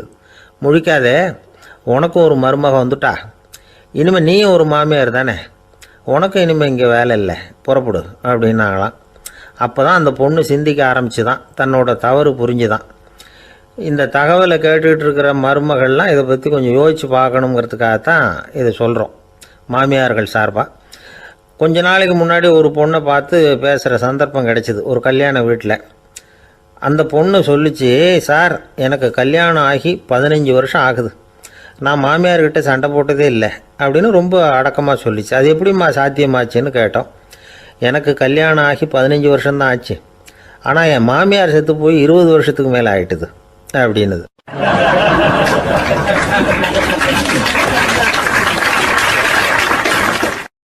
ஒரு அப்பாவுக்கு 2 பிள்ளைங்க. மூத்தவன் ரொம்ப அடக்கம், அப்பா எது சொன்னாலும் கேட்பான், பெரியவங்களுக்கு கீழ்ப்படிஞ்சு நடப்பான். இளையவன் அப்படி இல்லை, தான் நினச்சதை தான் சொல்லுவான், செய்வான். அடுத்தவங்க சொல்கிறத கேட்க மாட்டான், அடங்கி நடக்க மாட்டான். இந்த 2 பேரில் யாரை உங்களுக்கு பிடிக்கும்? பெரியவனை தான் பிடிக்கும், ஏன்னா அவன் தான் சொல்கிற பேச்சை கேட்குறவன் அப்படின்னு சொல்லுவீங்க. ஆனால் ஒரு ஞானி என்ன சொல்கிறார் தெரியுமா? ஒரு குழந்தை அதன் அறிவுக்காக மதிக்கப்பட வேண்டுமே தவிர அதனுடைய கீழ்ப்படியும் தன்மைக்காக அல்ல அப்படிங்கிறார். நம்ம குழந்தைகளை சுயமாக சிந்திக்கிறதுக்கு நாம் விடுறதில்ல, மற்றவங்களை பார்த்து காப்பி அடிக்கிறதுக்கு தான் நாம் அவங்களுக்கு கற்றுக் கொடுக்குறோம். புகழ்பெற்ற மனிதர்கள் சிலருடைய பேரை சொல்லி நீயும் அவர் மாதிரி ஆகணும், இவர் மாதிரி ஆகணும் அப்படின்னு சொல்லிகிட்டே இருக்கிறோம். குழந்தைகள் தங்களுடைய தனித்தன்மையை வளர்த்துக்கிறதுக்கு நாம் தடையாக இருக்கிறோம். ஒரு குழந்தைகிட்ட அனாவசியமாக நம்பிக்கையை வளர்த்துடக்கூடாது, எந்த கோட்பாட்டையும் திணிக்கக்கூடாது. நாம் ஏற்கனவே அர்த்தமில்லாத கருத்துக்களையும் கொள்கைகளையும் மனசில் போட்டு நிரப்பி வச்சுருக்கிறோம். இந்த உலகத்துக்கு புதுசாக சேர்ந்திருக்கிற ஒரு குழந்தையின் தூய்மையான மனசில் நம்ம கருத்துக்களை அறிமுகம் செய்ய அல்லது திணிக்கிறதுக்கு நமக்கு எந்த அதிகாரமும் கிடையாது. ஒரு குழந்தைய நீ இந்த மதத்தை சேர்ந்தவன் அப்படின்னு பிறந்ததுமே ஒரு முத்திரை குத்தி விடுறோம். இது அதோட சுதந்திரத்தை ஆரம்பத்திலேயே கிள்ளி எறிகிறது மாதிரி தான்.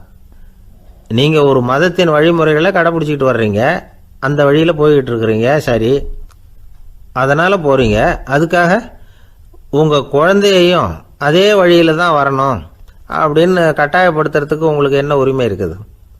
அந்த குழந்தை சுயமாக சிந்திச்சு ஒரு முடிவுக்கு வரட்டுமே, அதுக்கு நீங்கள் ஏன் தடையாக இருக்கிறீங்க? நமக்கு உண்மையிலேயே நம்ம குழந்தை மேலே அன்பு இருந்தால் இது மாதிரி திணிப்பு வேலைகளை செய்யக்கூடாது. திணிப்பு வேலைகளிலிருந்து குழந்தைகளை காப்பாற்றினா போதும், அதுதான் ரொம்ப முக்கியம். அடுத்த தலைமுறை அற்புதமான தலைமுறையாக உருவாகும். நாம் தான் சாதி மத சங்கடங்களில் மாட்டிக்கிட்டு தவிக்கிறோம். அவங்களாவது சாதி மத வேறுபாடு இல்லாத சமுதாயத்தை பார்க்கட்டுமே, அந்த சௌகரியங்களை அனுபவிக்கட்டுமே. அதுக்கு நாம் என்ன செய்யணும்னா ஒன்றும் செய்யாமல் இருந்தால் போதும். ஒரு குழந்தைகிட்ட நம்ம கருத்தை திணிக்கும் பொழுது என்ன ஆகுது தெரியுமா?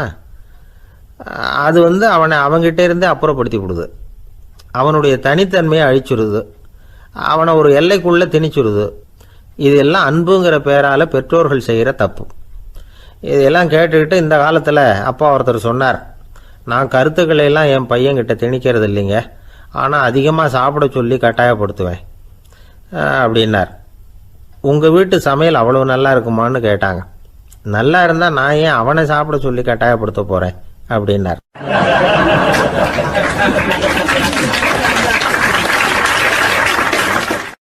லோகமானிய பாலகங்காதர திலகர் இருந்தார்ல, அவருக்கு 15 வயசுலேயே கல்யாணம் நடந்துதான். மனைவி பேர் தபிபாய், ரொம்ப பெரிய குடும்பத்து பொண்ணு, நல்ல குணம். அவங்க குடும்பம் நடத்திக்கிட்டு இருக்கிறாங்க. அந்த காலத்தில் திருடர்கள் பயம் அதிகம். இந்த காலத்தில் மட்டும் என்னன்னு கேட்குறீங்களா? நீங்கள் கேட்குறது நியாயம்தான். இருந்தாலும் இந்த காலத்து திருடனுக்கும் அந்த காலத்து திருடனுக்கும் ஒரு முக்கியமான வித்தியாசம் உண்டு.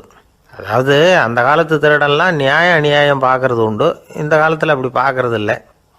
அந்த காலத்தில் திருட வர்றவங்கள்ட்ட கூட ஒரு தார்மீக உணர்வு உண்டாம். அதாவது அப்போ உள்ள கொள்ளைக்காரங்க எதை களவாடினாலும் சரி, அரிசியை மட்டும் களவாடுறது இல்லையா, அப்படி ஒரு கொள்கை. அதனால் பாருங்கள், அந்த காலத்து பெண்கள் நகை நட்டுகளை பத்திரமா வைக்கணும்னா பெட்டியில் வைக்கிறது இல்லை, அரிசி பானையில் போட்டு வச்சு விடுறது. இப்போல்லாம் பேங்க்கில் வந்து சேஃப்டி லாக்கர்னு இருக்குல்ல, அது மாதிரி அந்த காலத்தில் வந்து சேஃப்டி லாக்கருங்கிறது அரிசி பானை.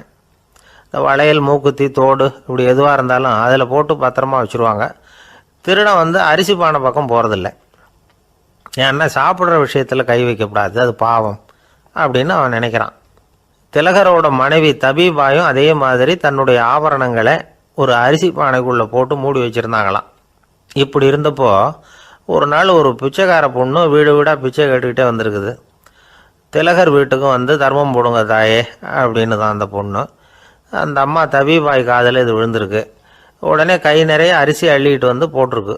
பாத்திரத்தில் அரிசியை போட்டதுக்கு அப்புறம் தான் தெரியுது பளிச்சுன்னு கண்ணில் படுது. அதாவது அந்த அம்மாவோட வைர மூக்குத்தி ஒன்று அரிசியோடு சேர்ந்து அந்த பிச்சைக்கார பொண்ணு பாத்திரத்தில் போய் விழுந்துட்டுது. இந்த அம்மாவுக்கு மனசுக்குள்ளே குழப்பம், என்ன இப்படி ஆகிட்டுதே, மூக்குத்தி போயிட்டுதே, பிச்சை பாத்திரத்துலேருந்து அதை எப்படி எடுக்கிறது அப்படின்னு தயக்கம். வாயை திறந்து அதை கேட்கறதுக்கும் கூச்சம். திண்ணையில் உட்காந்துருந்த திலகர் இவ்வளவையும் பார்த்துக்கிட்டு இருக்கிறார். மனைவியின் மனசுக்குள்ளே நடக்கிற மௌன போராட்டத்தை அவர் நல்லா புரிஞ்சுக்கிட்டாராம். மனைவியை பார்த்து சொன்னாராம், தபீபாய், இது வந்து தெய்வ சம்மதம். அவளுக்கு சேர வேண்டிய மூக்குத்தி அவகிட்ட போயிட்டுது. பிச்சை பாத்திரத்தில் விழுந்த மூக்குத்தியை எடுக்க வேணாம் அப்படின்னாராம். சரின்னு சொல்லிவிட்டு மேற்கொண்டு எதுவும் சொல்லாமல் அந்த அம்மா வீட்டுக்குள்ளே போயிட்டாங்களாம். இந்த காலத்துலலாம் அது மாதிரி நடக்குமா? வெறும் அரிசியை போட்டுவிட்டு விவகாரம் பண்ணிகிட்டு இருக்க மாட்டோமா? ஒரு பெரிய மனுஷன் வீட்டுக்கு ஒரு பிச்சைக்காரன் வந்தான். ஐயா, நாங்கள் பிச்சைக்காரங்கள்லாம் சேர்ந்து ஒரு சங்கம் வச்சுருக்குறோம், அதுக்கு நிதி சேர்க்குறோம், அதுக்கு ஒரு 100 ரூபா கொடுத்தீங்கன்னா எங்களுக்கு பெரிய உதவியாக இருக்கும் அப்படின்னானா. அதெல்லாம் ஒன்றும் கொடுக்க முடியாது போ அப்படின்னாரான் அவர். அப்படின்னா ஒரு 50 ரூபாயாவது கொடுங்களேன் அப்படின்ட்டுருக்கான். அதுவும் முடியாதுன்னு சொல்லிவிட்டார். 25 ரூபா அப்படின்ட்டுருக்கான். எதுவும் முடியாது அப்படின்னாரான். சரிங்க, இவ்வளவு பெரிய வீட்டுக்கு வந்துட்டு வெறுங்கையோடு திரும்புறது நல்லா இருக்காது, அதனால் சும்மா ஒரு 1 ரூபா மட்டுமாவது கொடுங்க அப்படின்ட்டுருக்கான் அவன். ஒரு பைசா கூட என்கிட்ட கிடையாது அப்படின்னு விட்டாரான் இவர். அப்படின்னா நீங்கள் ஒரு காரியம் பண்ணுங்களேன் அப்படின்னானா அவன். என்ன செய்யணும் அப்படின்ட்டுருக்கார். எங்கள் சங்கத்தில் நீங்களும் ஒரு மெம்பராக சேர்ந்துருங்க அப்படின்னானா.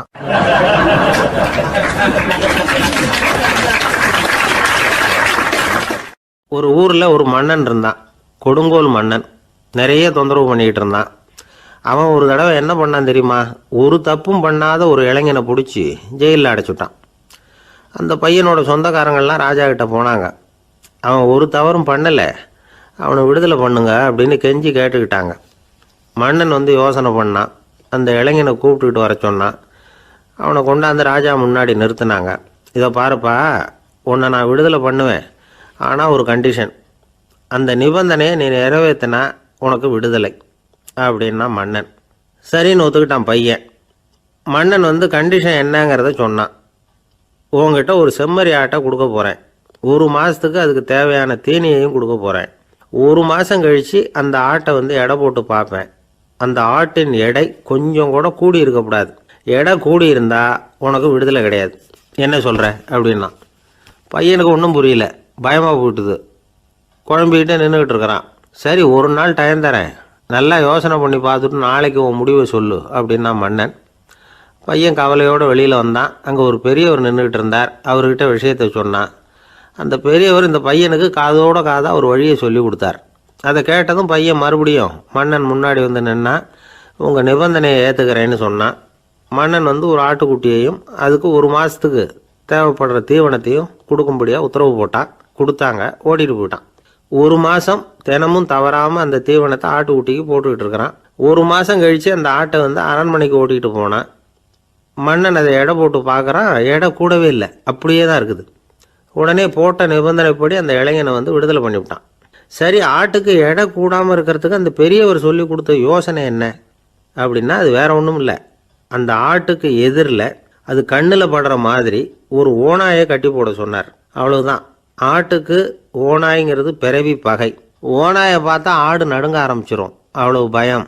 தினமும் அந்த ஆடு பயந்துக்கிட்டே தீனி சாப்பிட்டுது, எடை கூடல. அதுதான் ரகசியம். இது வந்து சின்ன பிள்ளைங்களுக்கான ஒரு கதை. இதிலேருந்து தெரிஞ்சிக்க வேண்டிய உண்மை என்னென்னா, நாமெல்லாம் சாப்பிட்றப்ப மனசும் உடம்பும் அமைதியாக இருக்கணும். அப்போ தான் அது உடம்புல ஒட்டும். அவசரத்துலேயும் பயத்துலையும் சாப்பிட்டா அது சரியாக ஜீரணமாகாது. இன்னொரு ராஜா இருந்தார். அவரும் ஒரு இளைஞனை ஜெயிலில் அடைச்சி விட்டார். விடுதலை பண்ணணும்னா ஒரு கண்டிஷன்னார். என்னன்னு கேட்டான். ஒரு ஆட்டுக்குட்டியை அவன் முன்னாடி கொண்டாந்து நிறுத்துவேன், நீ அதுக்கிட்ட ஒரு கேள்வி கேட்கணும், அதுக்கு சரியான பதிலை சொல்லணும், அப்படி செஞ்சுட்டா உனக்கு விடுதலைன்னார். இளைஞன் யோசனை பண்ணி பார்த்தான், சரின்னு ஒத்துக்கிட்டான். அது பிரகாரமே ஆட்டுக்குட்டியை பதில் சொல்ல வச்சுட்டான். என்ன நடந்தது தெரியுமா? ஆட்டுக்குட்டியை கொண்டாந்து நிறுத்தினாங்க. இவன் மெதுவாக அதுக்கிட்ட போனான். அது காதுகிட்ட போய் ஏப்ரலுக்கு அடுத்த மாதம் என்ன மாதம்னு கேட்டான். அது உடனே மேன்னு கத்திச்சு. இவன் விடுதலை ஆயிட்டான்.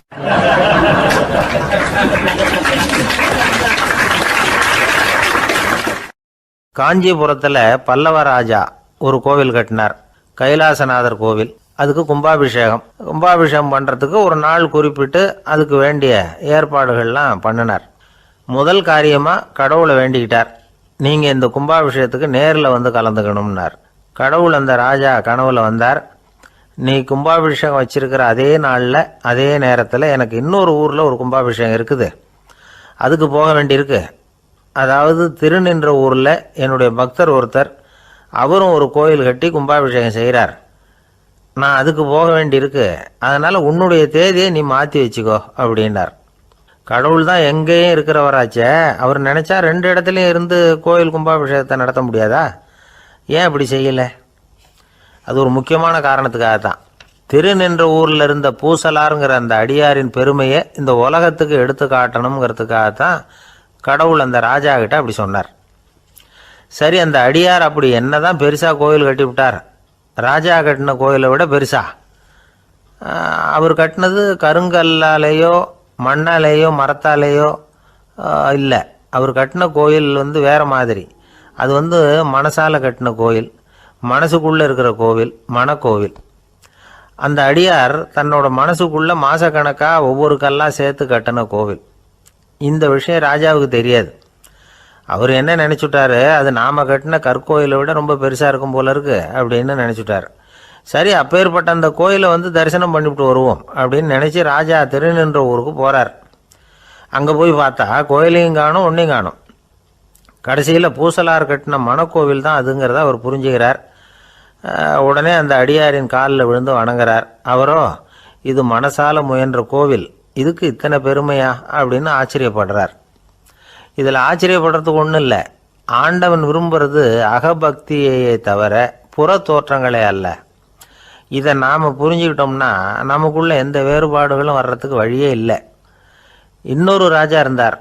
அவர் ஆண்டவனுக்கு படைக்கிறதுக்காக ஒரு தார் நல்ல செவ்வாழைப்பழமாக எடுத்துக்கிட்டு போகணும்னு நினச்சார். அதனால் நாளே அதை வாங்கிட்டு வர சொன்னார் வேலைக்காரங்கிட்ட. வேலைக்காரன் போனால் கடைத்தெருவில் ஒரு தார் பழம் வாங்கினான். வர்ற வழியில் அவன் குடிசை அப்படியே எட்டி பார்த்துட்டு போவோமேன்னு நினச்சான். போனான். அங்கே இவனோட குழந்தை பாவம் பசியால் கத்திக்கிட்டு இருக்கு. இவன் பார்த்தான், இவ்வளவு பெரிய தாரில் ஒரு 2 பழம் எடுத்தா தெரியவா போகுது அப்படின்னு நினச்சி ஒரு 2 பழத்தை பிச்சு அந்த குழந்தைகிட்ட கொடுத்தான். அது அதை வாங்கி வயிறார சாப்பிட்டுது. பசி அடங்குச்சு, விளையாட போயிட்டுது. இவன் அதுக்கப்புறம் வாழைப்பழத்தை எடுத்துக்கிட்டு அரண்மனைக்கு வந்தான். 2 பழம் பிச்சிருக்கிறது ராஜாவுக்கு தெரிஞ்சு போச்சு.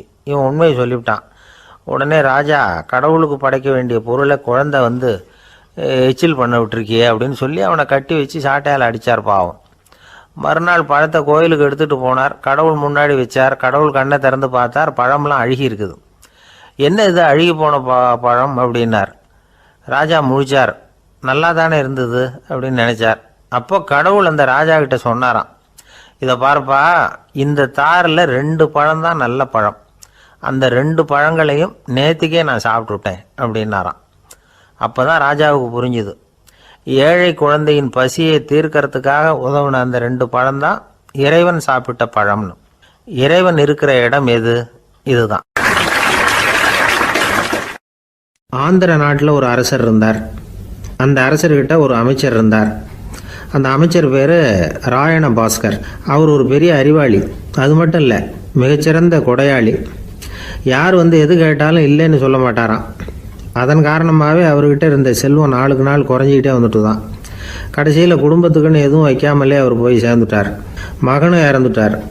அந்த குடும்பத்தில் மிஞ்சி இருந்தது அவருடைய மருமகள், ஒரு பேரன், அவ்வளவுதான். இருந்த ஒரே சொத்து பழுதடைஞ்ச ஒரு வீடு. அந்த அம்மா மற்ற வீடுகளில் வேலை செஞ்சு தன்னுடைய பிள்ளைய படிக்க வச்சுக்கிட்டு வராங்க. அந்த புள்ள ஒரு பெரிய வள்ளலுடைய பேரன்கிறது அந்த பள்ளி வாத்தியார்களுக்கும் தெரியும். அதனால் அவங்களும் இவங்ககிட்ட கொஞ்சம் அன்பாகவும் அக்கறையாகவும் பழகி பாடம் சொல்லி கொடுத்துக்கிட்டு இருக்கிறாங்க. ஒரு நாள் ஒரு புகழ்பெற்ற கவிஞர் ஒருத்தர் அந்த பள்ளிக்கூடத்துக்கு வந்திருக்கிறார். ஆசிரியர்கள்கிட்ட பேசிக்கிட்டு இருந்தப்போ ஒரு செய்தியை சொன்னாராம். ராயண பாஸ்கருங்கிற வள்ளல் எனக்கு நிறைய உதவிகள் செஞ்சிருக்கார், என்னை பாராட்டி பரிசுகள்லாம் கொடுத்துருக்கிறார். அந்த வள்ளல் வாழ்ந்த கிராமத்தை பார்க்கணுங்கிறதுக்காக தான் இப்போ இங்கே வந்திருக்கிறேன் அப்படின்னாராம். ஆசிரியர் உடனே இந்த பையனை கூப்பிட்டு, இதை பாருங்கள், இவன் யார் தெரியுமா, நீங்கள் குறிப்பிடுகிற அந்த வள்ளலின் பேரன் அப்படின்னு அறிமுகப்படுத்தினாராம். கவிஞரின் கண்களில் ஆனந்த கண்ணீர். அந்த பரவச நிலையிலேயே அந்த வள்ளலை பற்றி கவி பாட ஆரம்பிச்சுட்டாராம். இந்த சின்ன பையன் அதை கேட்டிருக்கிறான். உடனே என்ன பண்ணான் தெரியுமோ, தன் கையில் அணிஞ்சிருந்த ஒரு பொன் வளையலை கழட்டி அந்த கவிஞருக்கு பரிசாக கொடுத்துட்டானான். எல்லாருக்கும் ஆச்சரியம். தாத்தா இருக்கும் நிலையில் கொடுத்தார், பேரன் இல்லாத நிலையிலையும் கொடுக்குறான். பையனை எல்லாரும் பாராட்டினாங்களாம். இருந்தாலும் அவனுக்குள்ள ஒரு பயம் எதுவாக ஆரம்பமாச்சு. பள்ளிக்கூடம் விட்டு வீட்டுக்கு வரும்பொழுது அந்த பயம் இன்னும் அதிகமாயிட்டுது. அம்மா என்ன சொல்லுவாங்களோ தெரியலையே, ஏதோ திடீர்னு தோணிச்சு வளையல கட்டி கொடுக்கணும்னு கொடுத்துட்டோம். குடும்பம் இருக்கிற நிலையில் இப்படி நான் செஞ்சது தப்பா, வீட்டு செலவுக்கே அம்மா எவ்வளவு கஷ்டப்படுறாங்க, வீட்டுக்கு போனதும் என்ன நடக்குமோ தெரியலையே அப்படின்னு நினச்சி பயந்துக்கிட்டே அவன் வீட்டுக்குள்ளே அடி எடுத்து வைக்கிறான். அம்மா கூப்பிட்டு சாப்பாடு போட்டாங்க. அவங்க கண்ணில் படக்கூடாதுங்கிறதுக்காக ஒரு கையை பின்னாடி மறைச்சிக்கிட்டே இருந்தான். அம்மா இதை கவனிச்சிட்டாங்க. ஏய், உன் கையை ஏன் அப்படி வச்சிருக்கிற, உன் கைக்கு என்னாச்சு, ஏதாவது அடிபட்டு போச்சா அப்படின்னு கேட்டுக்கிட்டே கையை எடுத்து பார்க்குறாங்க. வளையல காணலை. வளையல் எங்கே அப்படின்னு கேட்குறாங்க. இவன் தயங்கிக்கிட்டே நடந்ததை சொல்கிறான். அதை கேட்டதும் அந்த அம்மாவோட முகம் கோபத்தால் சவுந்து போச்சான். முட்டாளே, என்ன காரியம் பண்ண அப்படின்னு கன்னத்தில் அரைஞ்சிட்டாங்களாம். அம்மா, என்னை அடிக்காத, ஏதோ தெரியாமல் தப்பு பண்ணிட்டேன் அப்படின்ட்டுருக்கான். மகனே, வளையலை கொடுத்ததுக்காக நான் உன்னை அடிக்கலை, அப்படிங்க பின்ன எதுக்கு அடித்தேன்னு கேட்டிருக்கான். உன் பாட்டனார் ஒரு பெரிய வள்ளல், அவர் எதையும் பாதி வேலையை செய்கிறதில்ல, அவருடைய பேரை நீ அரைகுறை வேலை செஞ்சுட்டு வந்திருக்கிற அப்படின்னாங்களாம். என்னம்மா சொல்கிறேன்ருக்கான். நீ ஒரே ஒரு வளையலை மட்டும்தானே கட்டி கொடுத்துருக்குற, கொடுக்குறதா இருந்தால் ரெண்டையும் சேர்த்துல கொடுத்துருக்கணும், அதுதானே உங்கள் தாத்தாவுக்கு பெருமை அப்படின்னாங்களாம். அம்மா, தெரியாமல் செஞ்சுட்டேன், உங்கள்கிட்டையும் அரை வாங்கிட்டேன் அப்படி இப்படின்னு அவன் சொல்லியிருக்கிறான். இப்போ அம்மா கொஞ்சம் இருங்க, அந்த கவிஞர் இன்றைக்கி நம்ம ஊரில் தான் தங்கியிருப்பார், நாளைக்கு காலையில் தான் அவர் எங்கே இருக்காருன்னு விசாரித்து இன்னொரு வளையலையும் கொடுத்துட்றேன் அப்படின்ட்டுருக்கான். மகனே, நல்ல செயல்களையெல்லாம் நாளைக்குன்னு ஒத்தி போடாத, நாளைக்கு என்ன நடக்குங்கிறது யாருக்கு தெரியும், இப்போவே போ, எங்கே இருக்காருன்னு பாரு அப்படின்ட்டுருக்காங்க. மகன் புறப்பட்டான். பள்ளி ஆசிரியர்கிட்ட போய் கேட்டானா அந்த கவிஞர் எங்கே இருக்காருன்னு. அவர் சொன்னாராம். உடனே போய் அவர் இருக்கிற இடத்துல கதவை தட்டியிருக்கான். ராத்திரி நேரத்தில் இவனை கண்டதும் அவருக்கு ரொம்ப ஆச்சரியம். இவன் இன்னொரு கை வளையலையும் எடுத்து நீட்டியிருக்கான். அவர் திகைச்சு போய் நிற்கிறார். அவரால் என்ன பண்ணுறதுன்னே தெரியல. ஆனந்த கண்ணீர். இது பெரியவர்கள் கூற கேட்ட ஒரு வரலாறு. இன்றைக்கி இப்படிப்பட்டவங்களை பார்க்க முடியுமா? வறுமை வள்ளல் தன்மையை ஒன்று செய்து விடாதுங்கிறதுக்கு இது ஒரு உதாரணம். ஒருத்தன் இன்னொருத்தனை பார்த்து கேட்டானா, எங்கள் தாத்தா உங்கள் தாத்தாவுக்கு 100 ரூபா கடன் கொடுத்துருக்கிறார், அதை எப்போ திருப்பி கொடுக்க போகிறேன்னு. கவலைப்படாத, எங்கள் பேரன் அதை உங்கள் பேரன்ட்ட திருப்பி கொடுத்துருவான் அப்படின்னு நானா அவன்.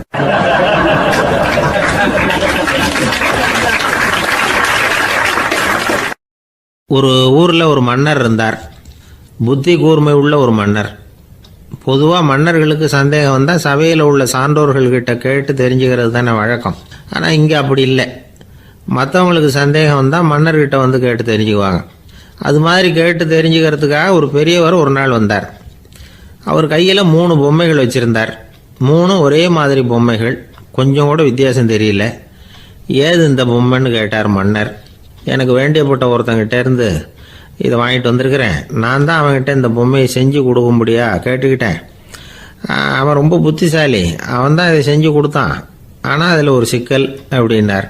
என்ன பிரச்சனைன்னு கேட்டிருக்காரு இவர். நான் அவன்கிட்ட கேட்டது 3 விதமான பொம்மைகளாக இருக்கணும்னு கேட்டேன்.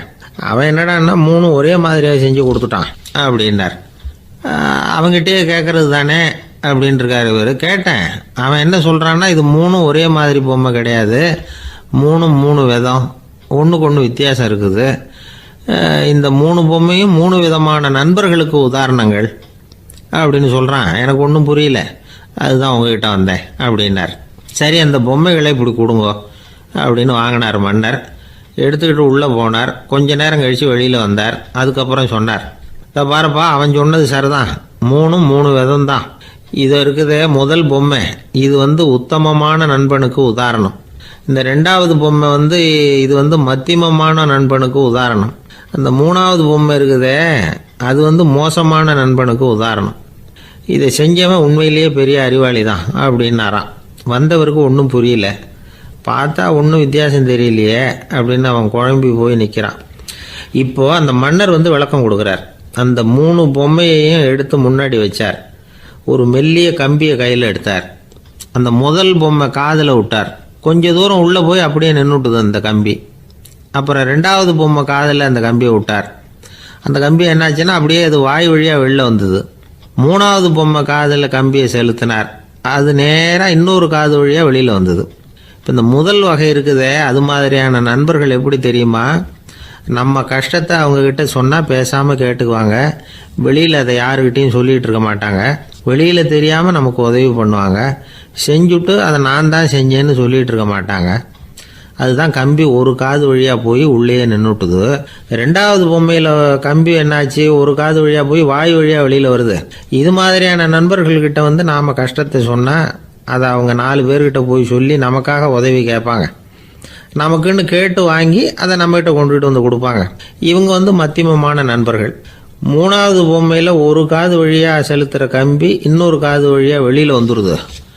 இது மாதிரியான நண்பர்கள்கிட்ட நம்ம கஷ்டத்தை சொன்னால் அவங்க காது கொடுத்து கேட்கறது மாதிரி நடிப்பாங்க. அப்படியே இன்னொரு காது வழியாக அதை வெளில விட்டுருவாங்க. அதை பற்றி கவலைப்பட மாட்டாங்க. இதுதான் இந்த பொம்மைகளுக்குள்ளே இருக்கிற வித்தியாசம் அப்படின்னு விளக்கம் கொடுத்தாராம் மன்னர். படிக்கிற பிள்ளைங்கள்லேயும் இது மாதிரி 3 வகை உண்டு. சில பேர் காதால் வாங்கி மனசில் வச்சுக்குவான். சில பேர் காதால் வாங்கி பேனாவால் எழுதி விடுவான். சில பேர் ஒரு காதால் வாங்கி இன்னொரு காதால் வெளியில் விட்டுருவான். ஒரு பையன் வகுப்பில் ஆசிரியர் பாடம் நடத்தும் பொழுது தலையை வேகமாக ஆட்டி ஆட்டி கேட்பானான். ஏன்டா இப்படி தலையை இப்படி ஆட்டுற அப்படின்னு கேட்டிருக்கான் பக்கத்தில் இருந்தவன். தலையை ஆட்டினா தாண்டா ஒரு காது வழியாக உள்ளே போகிறது இன்னொரு காது வழியாக வெளியில் வேகமாக வெளில போகும் அப்படின்னானா அந்த பையன்.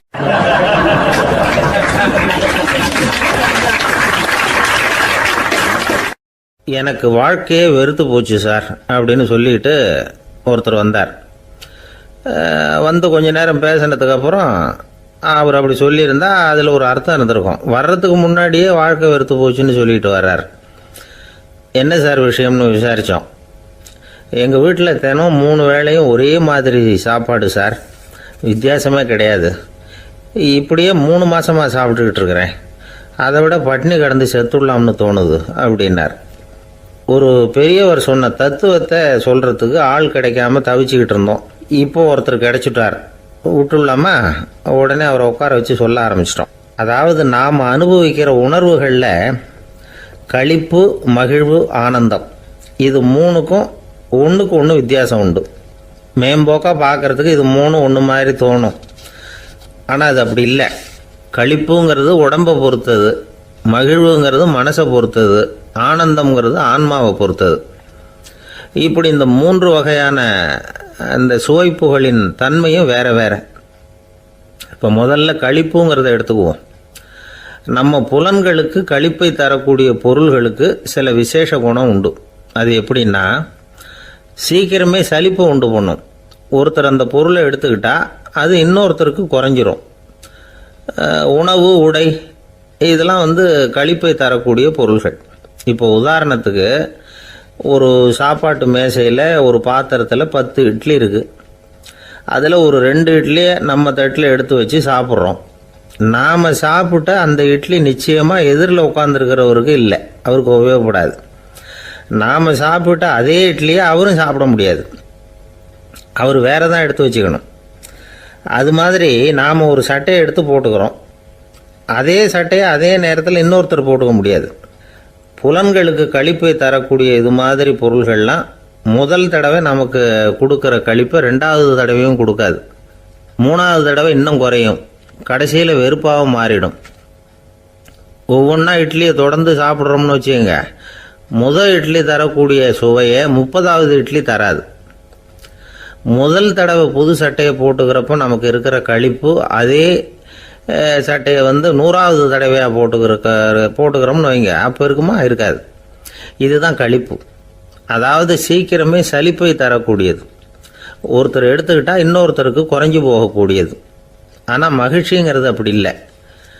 ஒருத்தர் அனுபவிக்கிறதுனால இன்னொருத்தருக்கு குறைஞ்சி போகாது. இப்போ காலையில் சூரியன் உதயம் ஆகிறத பார்த்து சந்தோஷப்படுறோம், அதையே இன்னொருத்தரும் பார்த்து சந்தோஷப்படலாம். ஒரு நல்ல சங்கீதத்தை கேட்குறோம், ஒரு அழகான ஓவியத்தை ரசிக்கிறோம், நீங்கள் ரசிக்கிற அதே நேரத்தில் இன்னொருத்தரும் அதை ரசிக்கலாம். அதனால் அது குறைஞ்சி போகிறதில்ல. இது மகிழ்வு. ஆனால் ஒன்று, ஒரே பாடலை திரும்ப திரும்ப கேட்டுக்கிட்டு இருந்தால் கடைசியில் அலுப்பு தட்டும். அதாவது மகிழ்வுங்கிறது எப்படின்னா, மற்றவங்களோட பகிர்ந்து கொள்றதுனால குறையாது. ஆனால் ஒரே பொருள் மீண்டும் மீண்டும் அனுபவிப்ப தர்றப்போ முதல்ல மகிழ்வு அதிகரித்து அதுக்கப்புறம் அது மங்கி மறைஞ்சு போயிடும். இதுதான் அந்த மகிழ்வுங்கிறதுக்கு இலக்கணம். சரி, இப்போ மூணாவதாக சுகம் தரக்கூடிய ஆனந்தம்ங்கிறது எப்படின்னா, இது நமக்கு உள்ளே இருந்து சுரக்கிறது. மனசு சலனங்கள்லேருந்து விடுபடுறப்போ இந்த ஆனந்தம் நமக்கு கிடைக்கும். இது நிலையான சுகம், ஆத்ம சுகம். களிப்பிலிருந்து மகிழ்வுக்கும் மகிழ்விலிருந்து ஆனந்தத்துக்கும் செல்றது தான் மனிதன் நடத்த வேண்டிய முக்கியமான பயணம். இவ்வளவு விஷயத்தையும் கேட்டுட்டு இந்த காலத்து பையன் ஒருத்தன் வந்தான். சார், இப்போ நீங்கள் ஒரு சாப்பாட்டு மேசையில் ஒரு 10 இட்லி வைக்கிறீங்க, என்ன உட்கார வைங்க, எதிரில் இன்னொருத்தனை உட்கார வைங்க, நான் களிப்பு மகிழ்வுலாம் தாண்டி நேரடியாக ஆனந்தத்துக்கு பயணம் பண்ணி காட்டுறேன் அப்படின்னா. ஒன்றும் புரியல அவன் சொன்னது. அது எப்படி, என்ன பண்ணுவ நீ அப்படின்னு சொல்லி கேட்டோம் ஆச்சரியமாக. 2 இட்லி சாப்பிட்டா தானே சார் களிப்பு, நான் 10 இட்லியும் மொத்தமாக சாப்பிட்ருவேன், அடுத்தவனுக்கு எதுவும் கிடைக்காது, அவனுக்கு கிடைக்காதபடி நாமே சாப்பிட்டுடுறோம்ல, அதுதானே நமக்கு ஆனந்தம் அப்படின்னு அதுக்கு ஒரு விளக்கம் சொல்கிறான்.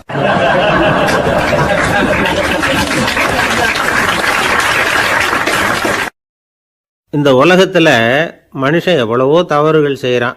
அதுக்கெல்லாம் என்ன காரணம்? அதை பற்றின ஆராய்ச்சி தான் இன்னைக்கு. இதுக்கு ஆராய்ச்சி என்னத்துக்கு, அது தெரிஞ்ச விஷயம் தானே அப்படின்னு நீங்கள் நினைக்கலாம். ஆனால் அப்படி அலட்சியமாக இந்த விஷயத்தை விட்டுறக்கூடாது. பொதுவாக எல்லோரும் நினைக்கலாம் எது சரி எது தவறு அப்படின்னு தெரியாததுனால தான் மனுஷன் தப்பு பண்ணுறான் அப்படின்னு. ஆனால் அப்படி சொல்லிட முடியாது. மனுஷன் தெரிஞ்சே தான் தவறுகள் பண்ணுறான்.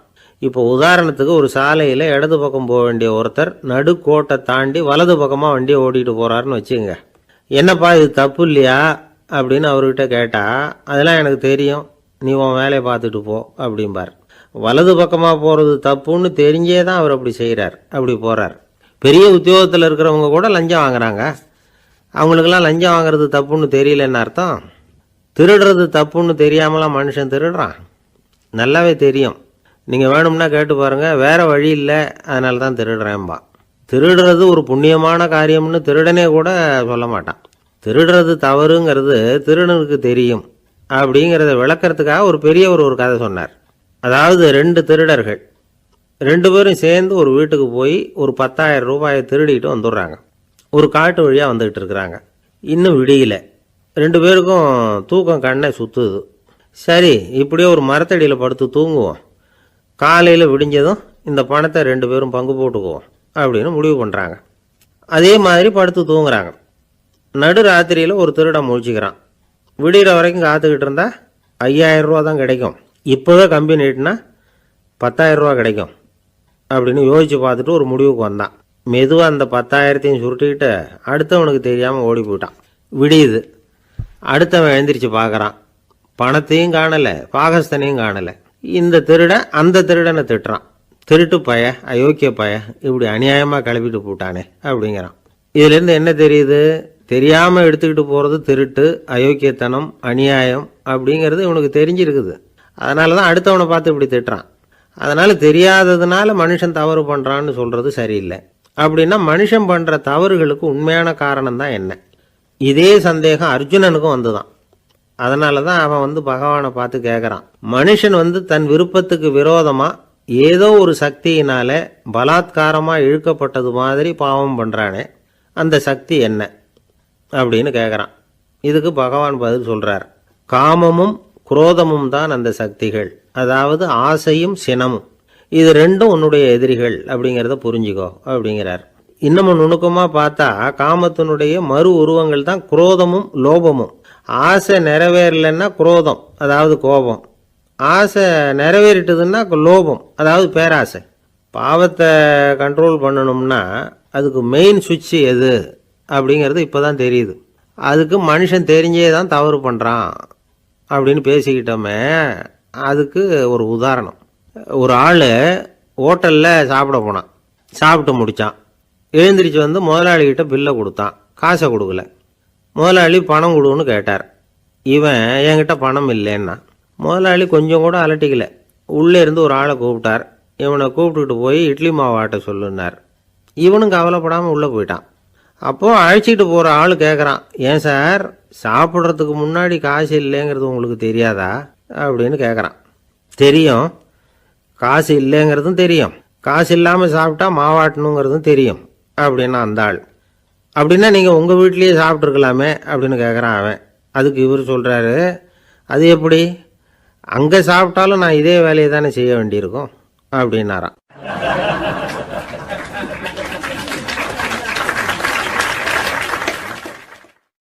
துஷ்டரை கண்டால் தூர விலகு, இப்படி ஒரு பழமொழி உண்டு.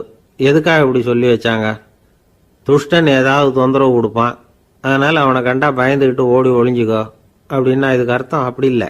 ஒரு துஷ்டன் கிட்ட நெருங்கி போகிறோம்னு வச்சுக்கோங்க, அவன் நமக்கு கெடுதலான ஆலோசனைகள் எதையும் சொல்லலாம், அல்லது அவன் தீய உணர்வுகள் உள்ளவனாக இருக்கலாம், அல்லது தீய செயல்கள் செய்யக்கூடியவனாக இருக்கலாம், அல்லது தீய நட்புனால அவன் ஏற்கனவே கெட்டு போனவனா கூட இருக்கலாம். இப்படிப்பட்டவனை நெருங்கி போனால் அவனோட பாதிப்பு நமக்கும் வந்துடும். அதனால் விலகி போ அப்படின்னு சொல்கிறாங்க. இதையே கொஞ்சம் விவரமாக இப்போ பார்ப்போமே. இப்போ இந்த துஷ்டர்களை 4 வகையாக பிரிக்கிறாங்க. இந்த 4 வகைக்கும் உதாரணம் வேணும்னா வேற எங்கேயும் போக வேண்டியதில்லை, மகாபாரதத்தை பார்த்தாவே போதும். அதில் இந்த 4 வகையான தீயோரும் வர்றாங்க. முதல் வகைக்கு உதாரணம் சகுனி. இவன் மனசில் எப்பவும் தீய எண்ணங்கள் தான் நிறைஞ்சிருக்கும். கனவுல கூட தீய ஆலோசனைகள். யாராவது ஒருத்தர் நல்லபடியாக வாழ்ந்தா அதை இவனால் சகிச்சிக்க முடியாது. இப்படிப்பட்டவனோட நெருங்கிய தொடர்பு துரியோதனனுக்கு கிடைச்சிது. துரியோதனன் எப்படின்னா அவன் ஏற்கனவே தீய காரியங்கள் செய்யறதுக்கு தயங்காதவன். அப்படிப்பட்டவனுக்கு தீய போதனைகள் செய்யறதுக்கு சகுனி உதவுனான். இந்த 2 பேரோட சகவாசம் இன்னொருத்தனுக்கு கிடைச்சது. அவன் யாருன்னா துச்சாதனன். அவன் தீய நடத்தை உள்ளவன். இந்த 3 பேரும் ஒன்று சேர்ந்தா என்னத்துக்கு ஆகும்? உலகமே கெட்டு போடும்ல. இந்த 3 துஷ்டர்களோட நல்லவன் ஒருத்தன் சேர்ந்தான். அவன் தான் கர்ணன். கர்ணன் இயல்பாகவே உத்தம குணம் உள்ளவன். அவன் நல்லவங்களோட சேராமல் இப்படிப்பட்ட கெட்டவங்க கிட்ட நட்பு வச்சுக்கிட்டான். அதனால் அவனும் தீய செயல்களில் ஈடுபடுறது மாதிரி ஆயிடுது. துரியோதனனுடைய நண்பனா அவனுடைய ஆதரவில் வளர்ந்ததுனால அவனுக்கு துணையாக இருக்க வேண்டியிருக்குது அப்படின்னா. நட்பு உரிமையினால் உதவி புரிய வேண்டியது சரிதான், அது தப்புன்னு சொல்ல முடியாது. இருந்தாலும் தீய செயல்களுக்கு உதவி செய்கிறது சரியில்லை. புத்தி பலம் புஜ பலம் எல்லாம் இருந்தால் கூட தெய்வ பலம் இல்லைன்னா ஜெயிக்க முடியாது. கர்ணன் மகா வீரன். இருந்தாலும் கடைசியில் அவன் கதி என்னாச்சு? அவங்ககிட்ட எல்லா நல்ல குணங்களும் இருந்தது. இருந்தாலும் ஏன் இப்படி ஆச்சு? தீயவர்களுடைய சேர்க்கை தான் காரணம். அவங்களோட சேர்ந்ததுனால இவனையும் அப்படியே நினைக்க ஆரம்பிச்சுட்டாங்கல்ல. 4 வகை துஷ்டர்களில் இவனும் ஒரு வகை அப்படின்னு சொல்ல ஆரம்பிச்சிட்டாங்க. அதாவது தீய ஆலோசனைக்கு சகுனி, தீய உணர்வுகளுக்கு துரியோதனன், தீய செய்கைக்கு துச்சாதனன், தீய நட்புக்கு கர்ணன். இப்படி உதாரணமாயிட்டான். அதனால தான் துஷ்டரை கண்டால் தூர விலகு அப்படின்னு சொன்னாங்க. அது புராண காலம். இப்பெல்லாம் நிலைமை கொஞ்சம் வேற விதமாக இருக்குது. அன்னைக்கு ஒரு நாள் அப்படிதான் ஒரு காட்டு பாதையில் யாரோ ஒருத்தர் அடிபட்டு கிடந்தார். யாரோ ஒரு துஷ்டன் அவனை அடித்து போட்டுட்டு போயிட்டான் போல இருக்கு. அந்த வழியாக போன ஒருத்தர் பரிதாபப்பட்டு அவனை போய் தூக்குனார். ஆறுதல் சொன்னார், இதை பாருங்க, இந்த வழியாக எப்பவும் தனியாக வரக்கூடாது. ஏன்னா இங்கே ஒரு ரவுடி இருந்துக்கிட்டு வர்றவங்க போகிறவங்களெல்லாம் வழிப்பறி பண்ணிகிட்டு இருக்கிறதா கேள்விப்பட்டிருக்கிறேன் அப்படின்னாராம். இனிமேல் அப்படி கேள்விப்பட மாட்டீங்க அப்படின்னு அந்த ஆள். ஏன்னு கேட்டிருக்காரு இவர். அவன் சொல்லியிருக்கான், நான் தான் சார் அந்த ரவுடி. இந்த வழியாக போனவங்க கிட்ட தகராறு பண்ணேன். அவங்க தான் என்ன இப்படி அடித்து போட்டு என்கிட்ட இருந்த பணத்தையெல்லாம் பிடிங்கிட்டு போட்டாங்க சார். காலம் ரொம்ப கெட்டு போச்சு அப்படின்னு நானா ரொம்ப பரிதாபமா.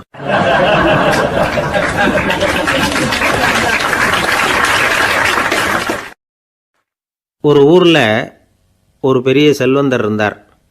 பணத்துக்கு பஞ்சம் இல்லை. அதனால் இந்த உலகத்தில் முடியாத காரியம் எதுவும் இல்லைன்னு நினைச்சார். பணம் இருந்தாலும் அந்த நினப்பு தானாக வந்துடும். அதனால் இவரும் அப்படி நினச்சதில் ஒன்றும் தப்பு இல்லை. அந்த ஊருக்கு குருநானக் ஒரு தடவை வந்தார். அவருக்கு இந்த செல்வந்தர் ரொம்ப பிரமாதமாக ஒரு வரவேற்பு கொடுத்தார். ஊர் எல்லையிலேயே எங்கள் வீட்டுக்கு வந்து விருந்து சாப்பிட்டுட்டு போகணும்னு கேட்டுக்கிட்டார். அவரும் சரின்னு ஒத்துக்கிட்டார். உடனே தன்னுடைய பங்களாவில் ஒரு பெரிய விருந்துக்கு ஏற்பாடு பண்ணார். குருநானக்கை அழைச்சிட்டு வீட்டுக்கு போனார், உட்கார வச்சார். ஐயா, நான் இந்த ஊர்லேயே ரொம்ப பெரிய வசதி உள்ளவன், என்னால் எல்லாம் முடியும், உங்களுக்காக நான் என்ன செய்யணும்னு சொல்லுங்கள், எதுவாக இருந்தாலும் பரவாயில்ல, எவ்வளவு செலவானாலும் பரவாயில்ல, என்னால் செய்ய முடியும், என்ன செய்யணும்னு சொல்லுங்கள், அது போதும், நான் செய்கிறேன் அப்படின்னு நான் ரொம்ப பணிவா. இதை கேட்டதும் குருநானக் சிந்திச்சார் கொஞ்ச நேரம். அதுக்கப்புறம் தன்னோட சட்டை பைக்குள்ளே கையை விட்டு ஒரு பழைய ஊசி ஒன்று எடுத்தார். அந்த செல்வந்தர்கிட்ட கொடுத்தார். இதை பாருங்கள், இவ்வளவு தூரம் நீங்கள் கேட்கறதுனால சொல்கிறேன், எனக்கு நீங்கள் செய்ய வேண்டிய உதவி இதுதான்னார். ஊசியை கையில் வாங்கிக்கிட்டு இதை என்ன செய்யணும்னு சொல்லுங்க அப்படின்னார் அவர். நீங்கள் செய்ய வேண்டியது என்னென்னா, இந்த ஊசியை பத்திரமா வச்சிருக்கணும். நாம் 2 பேரும் இறந்து போனதுக்கு பின்னாடி இன்னொரு உலகத்தில் நாம் சந்திக்கக்கூடிய வாய்ப்பு இருக்குது. அப்போ இந்த ஊசியை என்கிட்ட கொண்டாந்து கொடுக்கணும். இதுதான் நீங்கள் எனக்காக செய்ய வேண்டிய உதவி அப்படின்னார் குருநானக் லேசாக சிரிச்சுக்கிட்டே. இதை கேட்ட உடனே இந்த பெரியவர் முழிக்க ஆரம்பிச்சிட்டார். அது எப்படிங்க, நான் சாகிறப்ப எப்படி இந்த ஊசியை எடுத்துக்கிட்டு இன்னொரு உலகத்துக்கு வர முடியும்னார். ஊசி மாதிரி ஒரு சின்ன பொருளை கூட இந்த உலகத்தை விட்டு நாம் போகிறப்ப எடுத்துகிட்டு போக முடியாதுங்கிறப்போ உங்களோட செல்வத்தையெல்லாம் எப்படி அங்கே எடுத்துகிட்டு வர போகிறீங்க அப்படின்னு கேட்டார் குருநானக். அதுக்கப்புறம் தான் அந்த பெரியவர் யோசிக்க ஆரம்பித்தாராம். குருநானக் சொல்கிறார், இதை பாருங்கள், நாம் செய்கிற நல்லது கெட்டது தான் கடைசி வரைக்கும் நம்ம கூட இருக்கும். அடுத்தவங்க நல்லா இருக்கணுங்கிறதுக்காக பொருளை செலவு செய்யணும், அப்படி செய்யலைன்னா எந்த பிரயோஜனமும் இல்லை அப்படின்னார். அதுக்கப்புறம் தான் அந்த செல்வந்தரின் அறிவு கண் திறந்து தான். உடனே குருநானக்கை வணங்கினார். ஐயா, என்கிட்ட இருந்த ஆணவம் போயிட்டுது, இனிமேல் என்கிட்ட இருக்கிற செல்வத்தை நல்ல வழியில் செலவழிப்பேன் அப்படின்னாராம். நம்மக்கிட்ட இருக்கிற பணம் எப்பவும் நம்ம கூடவே வந்துக்கிட்டு இருக்காதுங்கிறதுக்கு இது ஒரு உதாரணம். அதுக்காக நாம் பணம் சேர்க்கறத பற்றி கவலைப்பட வேண்டியதில்லை, பேசாமல் படுத்து தூங்கிக்கிட்டு இருந்தால் போதும் அப்படின்னு இதுக்கு அர்த்தம் பண்ணிக்கப்படாது. முறையான வழியில் பணம் சேர்க்கணும், அதை முறையான வழியில் செலவு பண்ணணும். அதனால் ஏற்படக்கூடிய மன நிறைவு இருக்குது பாருங்கள், அது அனுபவித்தவங்களுக்கு தான் தெரியும். சொர்க்கத்துக்கு போகிறவங்க இங்கேருந்து பணத்தை எடுத்துகிட்டு போக முடியாது, ஆனால் நம்ம செல்வத்தை இங்கே மற்றவங்களுக்கு பயன்பட செய்து அதனால் ஏற்படுற புண்ணியம் இருக்குது பாருங்கள், அதை எடுத்துகிட்டு போக முடியுமா. இதுதான் ஆன்மீகவாதிகள்லாம் சொல்கிற கருத்து. ஜான் நியூட்டன் ஒருத்தர், அவர் சொன்னார், நான் எப்போவாவது சொர்க்கத்துக்கு போய் சேர்ந்தேன்னா அங்கே 3 அதிசயங்களை பார்ப்பேன்னார். என்னன்னு கேட்டாங்க. நான் யார் யார் இருக்க மாட்டாங்கன்னு நினச்சிக்கிட்டு இருந்தேனோ அவங்களில் சில பேர் அங்கே இருப்பாங்க, அது ஒரு பெரிய அதிசயம்னார். சரி, அடுத்தது என்ன? 2வது அதிசயம் என்னென்னா, அங்கே இருப்பாங்கன்னு நான் எதிர்பார்த்த சில பேர் அங்கே இருக்க மாட்டாங்க அப்படின்னார். சரி, 3வது பெரிய ஆச்சரியம் என்ன அப்படின்னா, நான் அங்கே இருக்க பாருங்க, அதுதான் அந்த 3வது அதிசயம் அப்படின்னாராம்.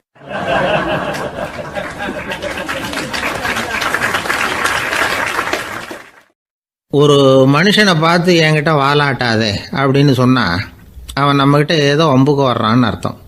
ஒரு நாயை பார்த்து யாரும் என்கிட்ட வாலாட்டாதே அப்படின்னு சொல்கிறது இல்லை. ஏன்னா நாய் வாலாட்டுனா அது நம்மக்கிட்ட தன்னுடைய நன்றியை தெரிவிக்கிறதாக நினச்சிக்கிட்டு இருக்கிறோம். ஆனால் அது அப்படி இல்லை அப்படின்னு சொல்கிறாங்க அது சம்பந்தமான நிபுணர்கள். ஒரு நாய் தன்னுடைய வாலை இந்த பக்கமும் அந்த பக்கமுமா இப்படியும் அப்படியும் ஆட்டிக்கிட்டு இருந்தா அது பதட்டத்தில் கூட இருக்கலாம். நாய் நட்பாக இருந்தாலும் வாலாட்டும், ஆத்திரத்தில் இருந்தாலும் வாலாட்டும், கோபத்தில் இருந்தாலும் வாலாட்டும், குழப்பத்தில் இருந்தாலும் வாலாட்டும், மகிழ்ச்சியாக இருந்தால் கூட அது வாலாட்டும். அதை நாம் தப்பாக புரிஞ்சுக்கிட்டு அதுக்கிட்ட போய் மாட்டிக்கக்கூடாது. நாயை பற்றி எனக்கு நல்லா தெரியும் அப்படின்னு சொல்கிறவங்க கூட அதுக்கிட்ட கடி வாங்கிட்டு நிற்கிறது உண்டு. நிபுணர்கள் என்ன சொல்கிறாங்க தெரியுமா? எப்போவுமே நாய்கள் திடீர்னு கடிச்சு விடுறதில்ல, கடிக்கிறதுக்கு முன்னாடி சில அறிகுறிகளை காட்டும். அதை சரியாக புரிஞ்சுக்கிட்டோம்னா தப்பிச்சிக்கலாம். ஒரு வீட்டுக்கு போகிறீங்க, அங்கே புதுசாக ஒரு நாயை பார்க்குறீங்க, உடனே அதுக்கிட்ட போய் குனிஞ்சு சிரிச்சுக்கிட்டே அது தலையில் தட்டுறீங்க. இது ரொம்ப தப்பான். ஒரு நாய் இன்னொரு நாயை நேருக்கு நேர் பார்த்து பல்ல காட்டுனா அது தன்னுடைய தன்முனைப்பை காட்டுதுன்னு அர்த்தமா. உன்னை விட நான் பெரியவன் அப்படின்னு சொல்லுதுன்னு அர்த்தம். அதனால் நீங்கள் அது மாதிரி கிட்ட போய் சிரிக்கிறோம் அப்படின்னு நினச்சிக்கிட்டு பல்ல காட்டினா உங்களையும் எதிரியாக நினச்சிரும். இன்னொரு விஷயம் என்னென்னா, தலையில் தட்டுனா நாய்க்கு பிடிக்காது. அது தன்னை அடக்கிறதாகவும் அச்சுறுத்துறதாகவும் நினச்சிக்கிட்டு இருக்கும். சரி, அப்படின்னா புதுசாக ஒரு இடத்துல அல்லது வீட்டில் நாய்க்குட்டியை பார்த்தா என்ன பண்ணுறது? நீங்கள் சும்மா இருங்க, அதுவாக கிட்ட வரட்டும். அதுக்கப்புறம் அதுக்கிட்ட கனிவாக பேசுங்க. கன்னம், மார்பு, தோல் இங்கெல்லாம் தட்டலாம், தப்பு இல்லையா? தலையில் தான் தட்டப்படாதான். ஒரு நாய் வந்து உங்களை நோக்கி ஓடி வருது, நீங்களும் ஓடுனா அது துரத்த ஆரம்பிச்சிடும். அசையாமல் சில மாதிரி நின்றுடுங்க, அது கிட்ட வராது. அதுக்கு ஆர்வம் இல்லாமல் போயிடும். ஒரு தெருவில் சின்ன பிள்ளைங்க நிறைய பேர் விளையாடிக்கிட்டு இருக்கிறாங்க. அப்போ சில நாய்கள் அங்கே ஓடி வருது. எல்லாரும் ஓடினாங்க. அப்படி ஓடுறப்போ ஒரு பையன் கால் தடிக்க கீழே விழுந்துட்டான். என்னாச்சு தெரியுமா? துரத்திக்கிட்டு வந்த நாய்கள்லாம் கீழே விழுந்தவன ஒன்றும் செய்யலை, அவன்கிட்டே போகல. ஓடிக்கிட்டு இருந்தாங்கல்ல பசங்க, அவங்கள துரத்திக்கிட்டு அவங்க பின்னாடி ஓடிச்சான். அதுதான் நாய்களுடைய சுபாவம். ஒரு நாய் நம்மளை நேருக்கு நேர் முறைச்சி பார்க்குதுன்னு வச்சுங்க, நாமளும் அதை முறைச்சி பார்க்கக்கூடாது. நாம் வேறு பக்கம் எங்கேயாவது பார்க்க ஆரம்பிச்சிடணும். ஒரு நாய் வந்து கோபமாக இருந்ததுன்னா அதோட வால் வந்து உறுதியாக நேராக நிற்கும். ஒரு நாய் பணிந்து போனால் அல்லது பயந்து போனால் அது தன்னோட வாலை காலுக்கு நடுவில் வச்சுக்கும். ஒரு நாய் நம்மளை பார்த்து பயந்து நிற்கிதுன்னு வச்சுங்க, அதனால் நமக்கு ஆபத்து இல்லைன்னு நினச்சிடக்கூடாது. உங்களை பார்த்துட்டு ஒரு நாய் ஒடுங்குச்சுன்னா நீங்கள் விலகி போயிடணும் அப்படின்னு அது நினைக்குது. நிறைய பேர் பயந்து போன நாயால் கடிபடுறாங்க. இவன் நம்மளை விட பெரிய ஆள், மாட்டிக்கிட்டோம், வேறு வழி இல்லை அப்படிங்கிற நினப்பில் தான் நாய் வந்து கடிக்க ஆரம்பிக்குதான். இதே மாதிரி சங்கிலியால் கட்டி போடப்பட்டிருக்கிற நாயும் ஆபத்தானது தான். தொடர்ந்து கட்டி போட்டிருந்தா காலப்போக்கில் அது ஒரு மாதிரி ஆகிடும். நாய் வந்து குழந்தைகளை கடிக்காது அப்படின்னு சில பேர் சொல்லுவாங்க. அதுவும் ஒரு தவறான நம்பிக்கை. அதனால் சின்ன குழந்தைகளை தனியாக நாயோட விளையாட விடக்கூடாது. ஆகக்கூடி நாயை பற்றி நிறைய விஷயம் புரிஞ்சுக்க வேண்டியிருக்குது. ஒருத்தர் தன்னுடைய நண்பர் வீட்டுக்கு போயிருந்தார். அவசியம் எங்கள் வீட்டில் சாப்பிட்டுட்டு தான் போகணும் அப்படின்னு ரொம்ப அன்பாக சொல்லிவிட்டார். அதை மீற முடியல இவரால். சரின்னு உட்காந்துட்டார். சாப்பாடு போட்டாங்க, சாப்பிட ஆரம்பித்தார். அவங்க வீட்டில் கட்டி போட்டிருந்த நாய்க்குட்டி இவர் சாப்பிட்றத முறைச்சி பார்த்துது. ஏன் இப்படி என்ன இது முறைச்சி பார்க்குது உங்கள் வீட்டு நாய்க்குட்டி அப்படின்னு அவர் கேட்டார். அப்போ அவங்க சொன்னாங்களாம், அதுக்கிட்ட ஒரு கெட்ட பழக்கங்க, தன்னோட தட்டில் யார் சாப்பிட்டாலும் அது அப்படி தான் முறைச்சி பார்க்கும் அப்படின்னாரா அவர்.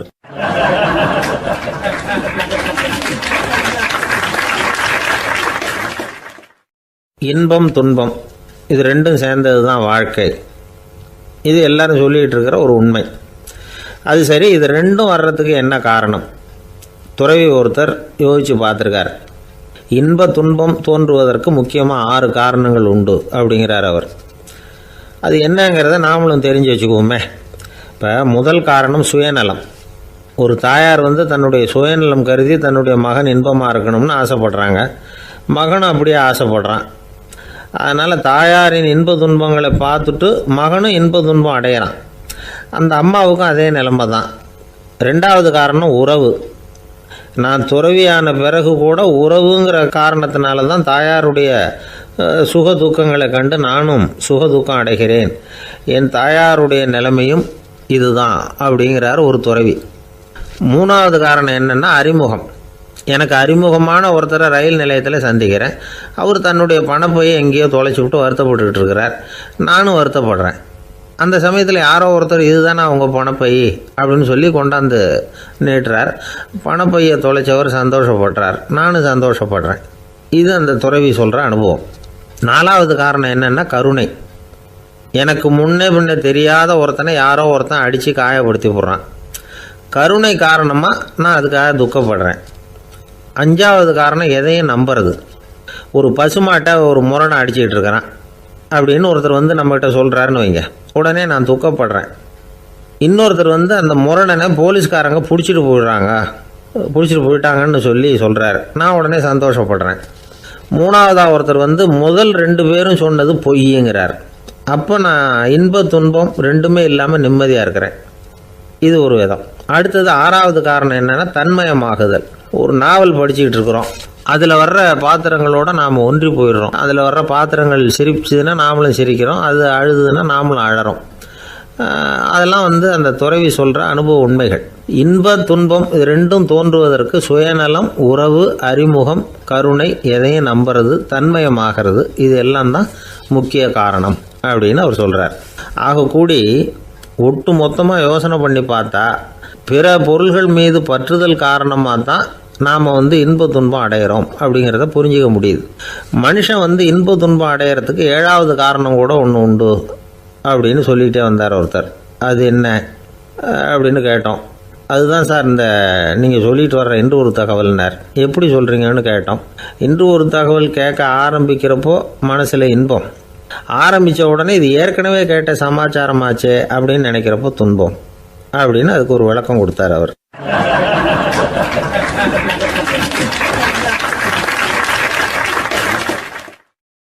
இன்றைக்கு பல பேர் உயில் எழுதி வைக்கிறாங்கல்ல. இந்த உயில்னா என்ன? அதாவது ஒரு நபர் தனக்கு பின்னாடி தன்னுடைய சொத்துக்கள் யாருக்கு போய் சேரணும்னு நினைக்கிறாரோ அந்த நினைப்பை சட்டப்படி உறுதிப்படுத்துறது தான் உயில். சரி, உயிலை யார் எழுதலாம்? 18 வயசு பூர்த்தியான யாரும் உயில் மூலமாக சொத்துக்களை விநியோகிக்கலாம். கண் பார்வை இல்லாதவங்க, காது கேளாதவங்க, வாய் பேச முடியாதவங்க, இவங்கெல்லாம் கூட உயில் எழுதி வைக்கலாம். புத்தி சுவாதீனம் இல்லாதவங்க கூட சில சமயம் புத்தி தெளிவாக இருந்தால் உயில் எழுதலாமா. குடிபோதையில் இருக்கிறவங்க, தாங்கள் என்ன செய்கிறோங்கிறது தெளிவாக அறிய முடியாதவங்க, நோய் நொடியில் இருக்கிறவங்க, இவங்கெல்லாம் உயில் எழுத முடியாது. ஒருத்தரை நிர்பந்தப்படுத்தி ஏமாற்றி அல்லது சுய நினைவில்லாத ஒருத்தர்கிட்ட எழுதி வாங்கி வைக்கிற உயில் செல்லாது. உயிலை இந்த முறையில் தான், இந்த படிவத்தில் தான் எழுதணும்னு சட்டத்தில் விதி எதுவும் கிடையாது. இதுக்கு முத்திரை கட்டணமும் கிடையாது. உயிலை வெற்று காகிதத்தில் எழுதலாம். அச்சு அடிக்கணும், டைப் அடிக்கணுங்கிற அவசியம் கூட இல்லை. கையாலேயே கூட எழுதலாம். எழுதி இருக்கிறது புரியணும், அவ்வளவுதான். குறைந்தபட்சம் 2 சாட்சிகளை வச்சுக்கிட்டு உயில் எழுதுகிறவர் அதில் கையெழுத்து போடணும். கையெழுத்து போட தெரியாதுன்னா இடது கை பெருவிரல் ரேகை வைக்கலாம். உயில் சாசனத்துக்கு சாட்சிகள் கையெழுத்து இல்லைன்னாலும் அது செல்லாது. அப்புறம் ப்ரிவிலேஜ்டு வில் அப்படின்னு இருக்கு. அதுக்கு மட்டும் சாட்சிகள் தேவையில்லை. அது என்னென்னா, இந்த விமானப்படை, கப்பல் படை அல்லது யுத்தத்தில் பணிபுரியும் நபர்கள் அவங்கெல்லாம் இருக்கிறாங்க இல்லையா, அப்படிப்பட்டவங்க எழுதுகிற உயில் அது. அதுக்கு சில விசேஷ சலுகைகள் உண்டு.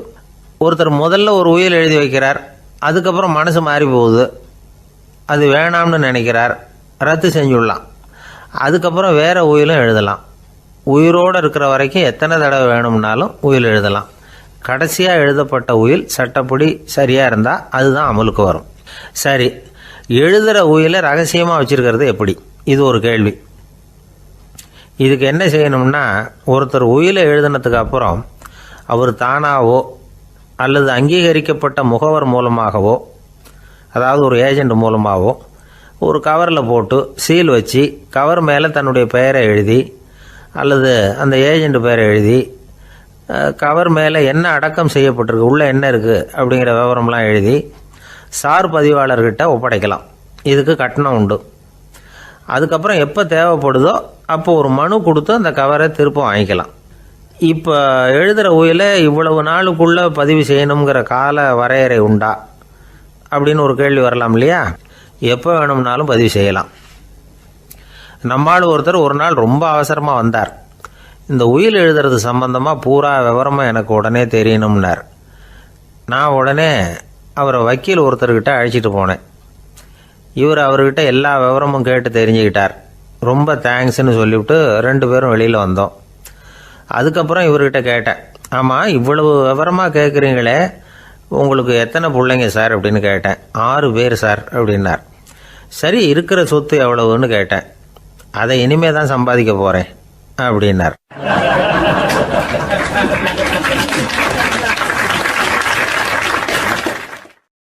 வயிறு பசிக்குதேங்கிறது சிலரோட கவலை, வயிறு பசிக்க மாட்டேங்குதே அப்படிங்கிறது சில பேரோட கவலை. 2 விதமான கவலைக்கும் வயிறு தான் காரணமாக இருக்குது. வயிறு பசிச்சதுன்னா அது இயற்கை, வயிறு பசிக்கலைன்னா அது வியாதி.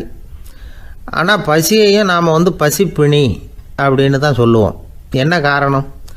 வியாதியை போக்க வேண்டியது எவ்வளவு முக்கியமோ அதை விட முக்கியம் பசியை போக்க வேண்டியது. ஒரு சமுதாயத்தில் பசிப்பிணியே இருக்கக்கூடாது, அதுதான் நல்ல சமுதாயம். பசியை போக்கணும்னா சாப்பாடு போடணும், பசியின்மையை போக்கணும்னா வைத்தியம்தான் பண்ணணும். இது சம்பந்தமாக எவ்வளவோ ஆராய்ச்சிகள் நடக்குது, நிறைய மருந்து கண்டுபிடிச்சிருக்கிறாங்க. நம்ம உடம்புல பசியை தூண்டக்கூடிய பகுதி எது, இதை முதல்ல தெரிஞ்சுக்கணும் இல்லையா? நாம் சாப்பிட்ற ஆகாரம் செரிக்கிறதுக்கு எது காரணம் தெரியுமா? நம்ம மூளையோட பின்பகுதி தான் அதுக்கு காரணமாக இருக்குதான். மூளையின் பின்பகுதியில் நரம்பு செல்களால் ஆன 2 வகையான ஆரக்சின்கள் தான் பசியை உண்டாகுது அப்படின்னு கண்டுபிடிச்சிருக்கிறாங்க. 2 ஆய்வாளர்கள் இதை கண்டுபிடிச்சிருக்காங்க. அவங்க 2 பேரும் டெக்சாஸ் பல்கலைக்கழகத்தில் ஹார்வர்டு ஹக்ஸ் மருத்துவ கல்வி நிலையத்தில் பணிபுரிகிறவங்களாம். உண்பது தேவைங்கிறது உணரப்படும் போது மூளையின் அந்த குறிப்பிட்ட பகுதி ஆரக்சின் அப்படிங்கிற ஹார்மோன்களை சுரக்கும். அது பசி உணர்வை தூண்டும் அப்படிங்கிறது தான் அந்த ஆய்வாளர்களின் கண்டுபிடிப்பு. இந்த ஆரக்சின் வேறு சில உயிரினங்கள்லேயும் உண்டு. இப்போ எலிகளில் கூட இது இருக்குது. அதனால் எலிகளை வச்சு இது சம்மந்தமாக ஆராய்ச்சி பண்ணாங்க. எலிகள் உடம்பில் ஆரக்சினை செலுத்தி பார்த்தாங்க. உடனே என்னாச்சு தெரியுமா? அந்த எலியெல்லாம் பசியால் துடிக்க ஆரம்பிச்சுட்டுது. எதையாவது தின்னு பசியை தீர்த்தா போதுங்கிற அளவுக்கு அந்த எலிகள்லாம் அல்லாட ஆரம்பிச்சுட்டுது. இயல்பாக சாதாரணமாக அந்த எலிகள் எவ்வளவு சாப்பிடுமோ அது மாதிரி 8 முதல் 10 மடங்கு அதிகமான ஆகாரத்தை 1 மணி நேரத்துக்குள்ளே சாப்பிட்டு தீர்த்துட்டு தான். சில எலிகளின் மூளையில் இந்த ஆரக்சின் அளவை கட்டுப்படுத்தி பார்த்துருக்குறாங்க. உடனே என்னாச்சு தெரியுமா? அதெல்லாம் சாப்பாட்டை கண்டா முகத்தை திருப்பிட்டு போக ஆரம்பிச்சுட்டு தான். அந்த எலிகளுக்கு பசி எடுக்கலையாம். இந்த ஆராய்ச்சியின் அடிப்படையில் பசியை எடுக்காமல் இருக்கிற மனிதர்களுக்கும் பசியை தூண்ட முடியும் அப்படின்னு சொல்லி ஆராய்ச்சியாளர்கள் தெரிவிச்சிருக்கிறாங்க. ஆக ஆரக்சின் தான் பசிக்கு காரணம்ங்கிறது தெரிஞ்சு போச்சு. சரி, இந்த ஆரக்சின் அப்படின்னா என்ன? அது ஒரு கிரேக்க சொல். அதுக்கு பசின்னு அர்த்தம். நம்ம ஆளுங்களுக்கெல்லாம் பசியை தூண்டுறதுக்கு மருந்து தேவையில்லை, பசியை குறைக்கிறதுக்கு தான் மருந்து தேவை. ஒரு அம்மா டாக்டரை தேடி வந்தாங்களாம். டாக்டர், எங்கள் வீட்டுக்காரருக்கு திடீர்னு அகோர பசி, நிறைய சமைச்சு போடுறேன், அவ்வளவையும் சாப்பிட்டுட்டு கீழே கிடக்கிற குப்பை கூலங்களையும் எடுத்து சாப்பிட ஆரம்பிச்சுட்றார், இது என்னன்னு கவனித்து பாருங்கள் அப்படின்னாங்களாம். எவ்வளோ நாளாக அப்படி இருக்குதுன்னு கேட்டிருக்காரு டாக்டர். 1 வாரமாக அப்படி இருக்குதுன்னாங்களாம். இவ்வளவு நாளாக ஏன் சும்மா இருந்தீங்க? ஆரம்பத்திலே இங்கே அழைச்சிட்டு வர வேண்டியது தானே அப்படின்னாரான் டாக்டர். அது ஒன்றும் இல்லை டாக்டர், வீடு பூரா சுத்தமாகட்டுமேன்னு பார்த்துக்கிட்டு இருந்தேன் அப்படின்னாங்களாம் அந்த அம்மா.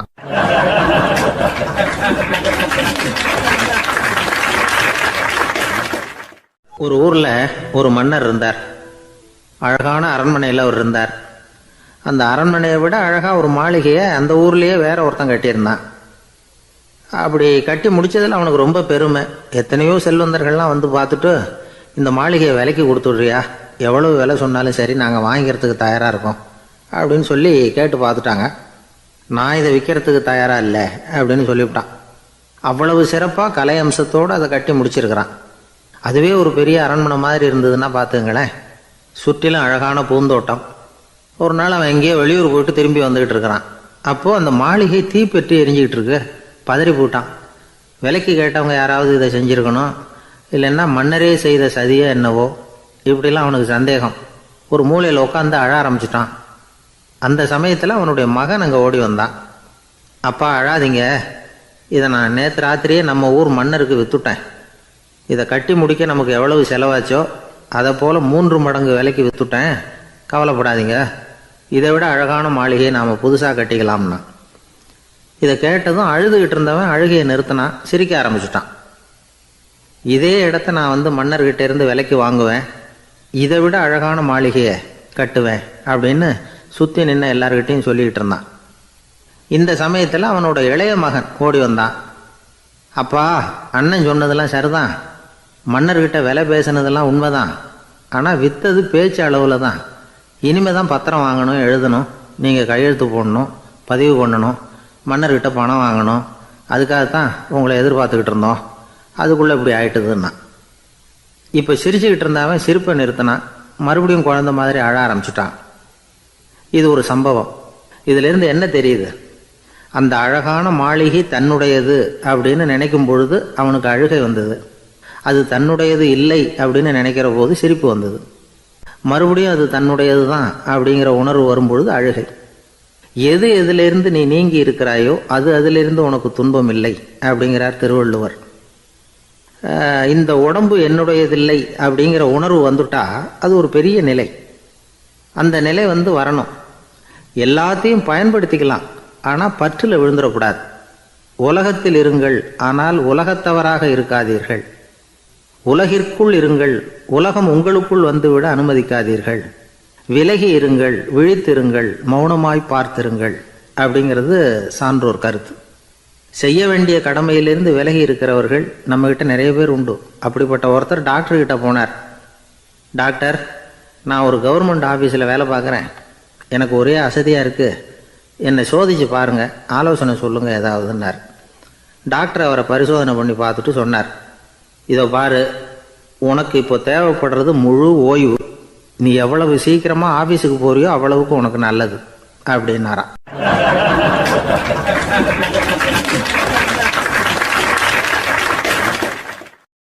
ஒரு மாணவனை பார்த்தேன். என்ன தம்பி படிப்புலாம் எப்படி இருக்குது அப்படின்னு விசாரித்தேன். அவன் ரொம்ப அழுத்துக்கிட்டான். நான் நல்லா தான் சார் படிக்கிறேன், இருந்தாலும் புத்தியில் சரியாக ஏற மாட்டேங்குது சார் அப்படின்னா. சரி, இவனும் நம்ம ரகம்தான் அப்படின்னு சொல்லி முடிவு பண்ணிட்டோம். கல்வி கற்கக்கூடிய ஒரு மாணவன் சம்பந்தப்படுற புத்திகள் பல வகை. அதை பற்றி ஒரு பெரியவர் விளக்கி இருக்கிறார். மிருத்து புத்தின்னு ஒன்று இருக்குதான். மிருத்துன்னா மண்ணால் செவுறு கட்டுறோம்ல, மண் சுவரில் ஆணி அடிக்கிறதும் சுலபம், அதை பிடுங்கி எடுக்கிறதும் சுலபம். அது மாதிரி சில பேர் குரு சொல்லி கொடுக்குறத சுலபமாக கேட்டு தெரிஞ்சு வச்சுக்குவாங்க, கொஞ்ச நேரத்தில் சுலபமாக மறந்தும் போயிடுவாங்க. இது மிருத்து புத்தின்னு பேர், மண் புத்தி. தாரு புத்தின்னு ஒன்று உண்டான். தாருன்னா மரம். அதில் பச்சை மரத்தில் ஆணி அடிக்கிறது சுலபம், ஆனால் அதை எடுக்கிறது கஷ்டம்.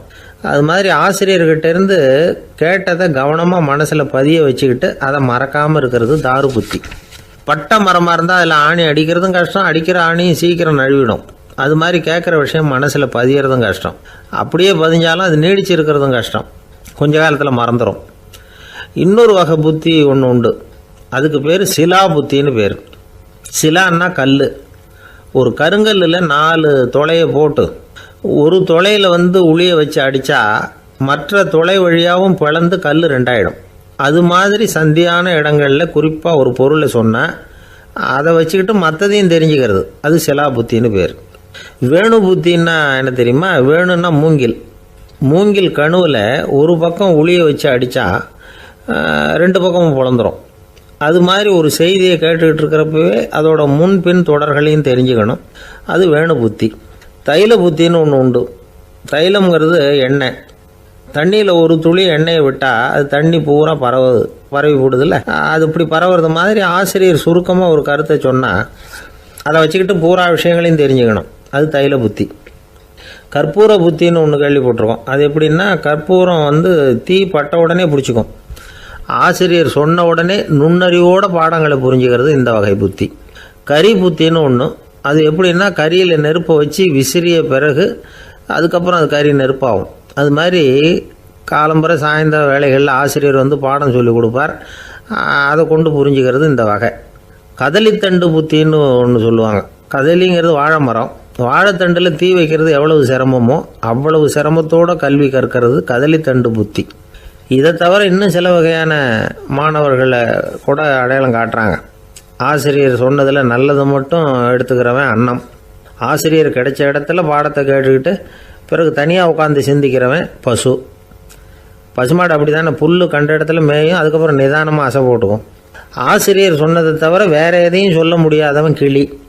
பல இடங்களில் பாடங்கள் கேட்டு கடைசியில் ஒன்றும் புரியாமல் போகிறவன் ஆடு ஒரு செடியில் வயிறார மேயாது, ஒரே செடியில் இக்கரைக்கு அக்கறை பச்சைன்னா அங்கேயும் இங்கேயும் அலைஞ்சிக்கிட்டே இருக்கும். சில பேருக்கு எருமைன்னு பேர். எருமை எப்படின்னா குளத்து நீரை கலக்கி தான் குடிக்கும். அது மாதிரி ஆசிரியர் மனசை நோக செய்து பயில்கிற மாணவர்கள்லாம் இந்த ரகம். இவ்வளவுலாம் இருந்தாலும் இந்த காலத்து மாணவர்கள்லாம் ஒரு தனி ரகம். ஒரு ஆசிரியர் வகுப்பில் பாடம் நடத்திக்கிட்டு இருந்தார். இலக்கண வகுப்பு. இறந்த காலம், நிகழ்காலம், எதிர்காலம், past tense, present tense, future tense, இதை பற்றிலாம் பாடம் நடத்துகிறார்.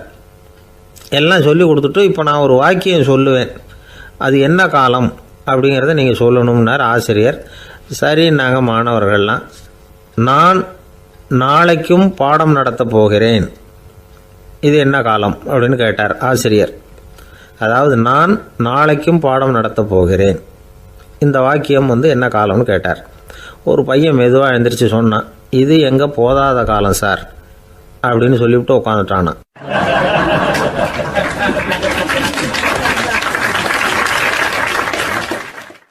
ஒரு ஊரில் ஒரு ஆள் இருந்தான்.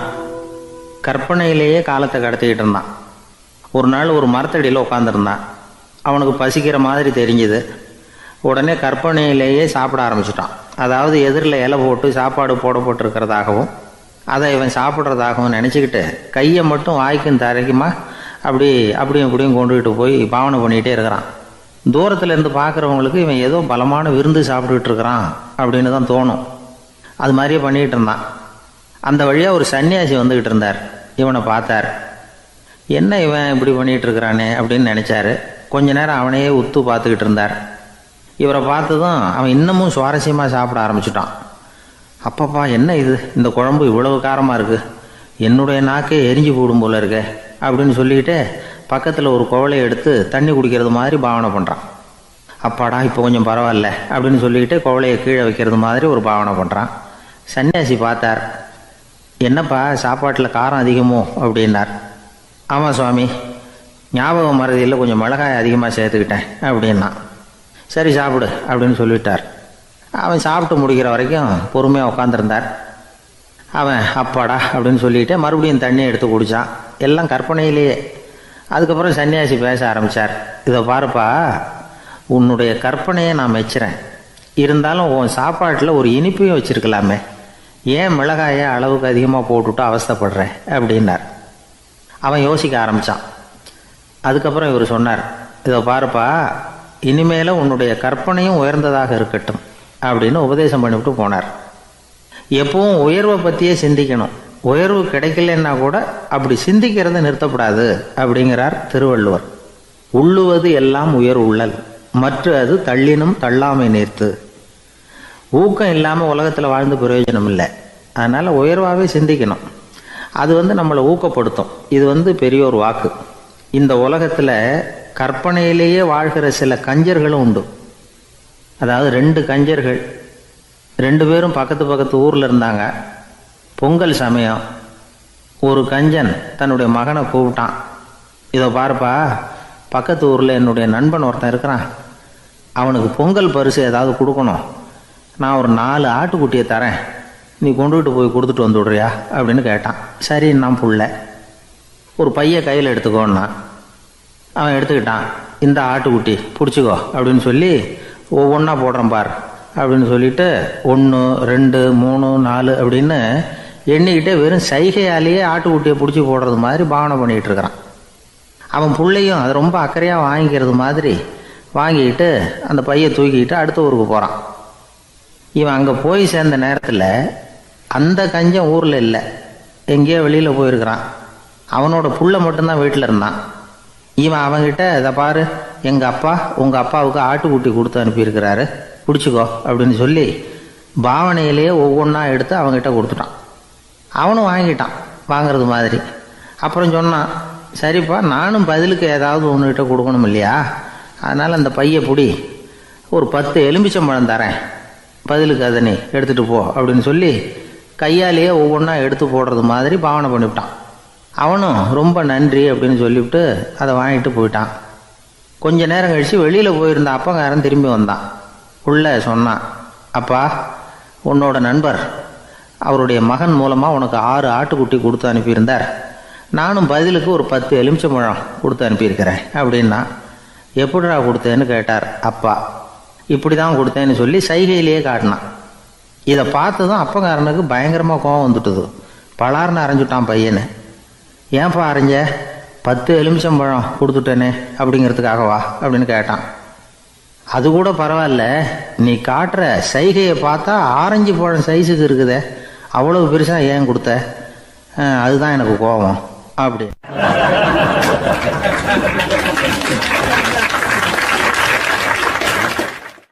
ஒருத்தர் ஓடி வந்தார். இன்னொருத்தரை பார்த்து, சார், உங்கள் சைக்கிளை ஒரு நாள் இரவல் கொடுங்களேன், பக்கத்து ஊருக்கு போயிட்டு வர வேண்டியிருக்கு அப்படின்னார். இவர் சைக்கிளை கொடுத்து பத்திரமா கொண்டுகிட்டு போங்கன்னார். சார், இதை பத்திரமா கொண்டு போகிறேன், கவலையே வேணாம், ஏன்னா இது உங்களோட சைக்கிள் அப்படின்னு நான் நினைக்கல, என்னோட சைக்கிளாக நினைக்கிறேன் அப்படின்னார். அதுக்கப்புறம் தான் இவருக்கு உண்மையாகவே பயம் வந்துட்டுது. ஏன்னா அவர் சொன்னது மாதிரி அதை தன்னோட சைக்கிளாகவே நினச்சி தள்ளிட்டு போட்டால் என்ன பண்ணுறது. எதை நம்முடையதாக நினைக்கணுங்கிறதுக்கு ஒரு வரையறை இருக்குது. சில பேர் ஆஃபீஸையே வீடாக நினச்சி விடுறது உண்டு. அப்படிப்பட்டவங்க கூட வீட்டை ஆஃபீஸாக நினைக்கிறது இல்லை. ஏன்னா வீட்டில் இவர் ஆஃபீஸராக நடந்துக்க முடியறதில்ல. இதெல்லாம் ஒரு பக்கம் இருக்கட்டும். இப்போ விஷயத்துக்கு வருவோம். பொறியியல் மேதை டாக்டர் விஸ்வேஸ்வரய்யா இருந்தார் இல்லையா, பாரத ரத்னா விருதெல்லாம் கொடுத்தாங்களே. ஆஃபீஸ் வேலை வேறு, சொந்த வேலை வேறு அப்படிங்கிறதுக்கு ஒரு உதாரணமாக இருந்தவர் அவர். மைசூர் மகாராஜா கிட்ட திவானாக இருந்தார். அவர் ஒரு நாள் அரசாங்க வேலை காரணமாக வெளியூர் போயிருந்தார். ஹாசன்கிற ஊருக்கு பக்கத்தில் ஒரு பயண மாளிகை, அங்கே தங்கிவிட்டார். ராத்திரி அங்கே தங்கி இருந்துட்டு விடிஞ்சதும் ஊருக்கு திரும்புறதாக திட்டம். ராத்திரி தூங்கிறதுக்கு ரொம்ப நேரம் ஆகிட்டுது. ரொம்ப நேரம் வரைக்கும் அரசாங்க சம்பந்தப்பட்ட வேலைகளையே பார்த்துக்கிட்டு இருக்கிறார். அரசாங்க ஃபைல்கள் நிறைய இருந்தது. அதையெல்லாம் ஒவ்வொன்றா எடுத்தார், படித்து பார்த்தார், பரிசீலனை பண்ணார். அதில் எழுத வேண்டியதை எழுதினார், கையெழுத்து போட்டார். ஒரு வழியாக அந்த வேலையெல்லாம் முடிஞ்சுது. அதுக்கப்புறம் என்ன பண்ணார்னா, தன்னுடைய சூட்கேஸை திறந்தார். அதிலேருந்து 2 மெழுகுவத்தியை எடுத்து கொளுத்தி வச்சார். அந்த பயண மாளிகையில் அது வரைக்கும் எரிஞ்சிக்கிட்டு இருந்த மின்சார விளக்குகளை அணைச்சிட்டார். அதுக்கு பிறகு அந்த மெழுகுவத்தி வெளிச்சத்தில் சில புத்தகங்களை தொடர்ந்து படிக்க ஆரம்பிச்சிட்டார். அந்த பயண மாளிகையில் பணியாளராக இருந்தவர் இதை பார்த்துட்டு ஓடி வந்தார். மறுபடியும் மின் விளக்கை போடுறதுக்காக போனார். விஸ்வேஸ்வரய்யா அதை பார்த்துட்டு போட வேணாம்ட்டாராம். இது வரைக்கும் நான் அரசாங்க அலுவல்களை கவனிச்சிக்கிட்டு இருந்தேன், அதனால் மின் விளக்குகள் அப்போ எரிஞ்சதில் தப்பு இல்லை. இப்போ நான் புத்தகம் படிச்சுக்கிட்டு இருக்கேன், இது என்னுடைய சொந்த வேலை. இங்கே இருக்கிற மின் விளக்கு அதுக்காக ஏன் எரியணும் அப்படின்னு கேட்டாராம். இப்போ இருக்கிற சில அரசு பணியாளர்கள்கிட்ட இந்த சம்பவத்தை பேச்சோட பேச்சாக சொல்லி பார்த்தேன். அவங்களால இதை ஜீரணிக்கவே முடியல. நேர்மை தேவை தான் சார், அதுக்காக அவ்வளவு தூரத்துக்கு அது தேவையா அப்படிங்கிறாங்க. விஸ்வேஸ்வரய்யா அப்படி பண்ணினது தான் ஒரு நேர்மையாளர் அப்படின்னு இந்த உலகத்துக்கு நிரூபிக்கணுங்கிறதுக்காக இல்லை. தான் அப்படி நடந்து காட்டினா தன்னை சுற்றி இருக்கிறவங்களும் அதை கேள்விப்படுறவங்களும் முடிஞ்ச அளவுக்கு பொது வாழ்க்கையில், அரசு பணியில் நேர்மையை கடைபிடிக்க முயற்சி பண்ணலாமே அப்படிங்கிறதுக்காகத்தான். இப்போவும் சில பேர் இருக்கிறாங்க, இவங்க ஆஃபீஸ் வேறு வீடு வேறேன்னு நினைக்கிறதில்ல, அவ்வளோ உரிமை. ஒருத்தர் அப்படி தான், அவருக்கு அவசரமாக 5000 ரூபா தேவைப்பட்டது. ஆஃபீஸு பணத்தை எடுத்துக்கிட்டார்.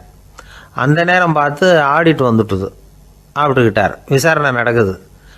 அவர் சொல்கிறார், சார் நான் நேரம் காலம் பார்க்காம ஆஃபீஸில் வேலை செய்வேன். ஏன்னா அதை என்னோடய ஆஃபீஸாக நினைக்கிறேன். அவசரத்துக்கு அந்த பணத்தை எடுத்தேன், மறுபடியும் வச்சுடலாம்னு தான் இருந்தேன். அதுக்குள்ளே இப்படி ஆகிட்டுது. நீங்கள் என்ன நினச்சாலும் சரி, நான் ஆஃபீஸ் வேறு வீடு வேறு அப்படின்னு நினைக்கிறதில்ல, அது என்னோட சுபாவம் அப்படின்னார். விசாரணை பண்ணவர் தீர்ப்பு வழங்கினார். உங்கள் சுபாவத்துக்கு மதிப்பு கொடுத்து நானும் தீர்ப்பு வழங்குறேன். நீங்கள் கொஞ்ச நாள் ஜெயிலில் இருந்துட்டு வாங்க, அது உங்களுக்கு கஷ்டமாக இருக்காதுன்னு நினைக்கிறேன். ஏன்னா அங்கே போனாலும் நீங்கள் உங்கள் சுபாவப்படி வீடு வேறு ஜெயில் வேறேன்னு நினைக்க மாட்டீங்க அப்படின்னாராம்.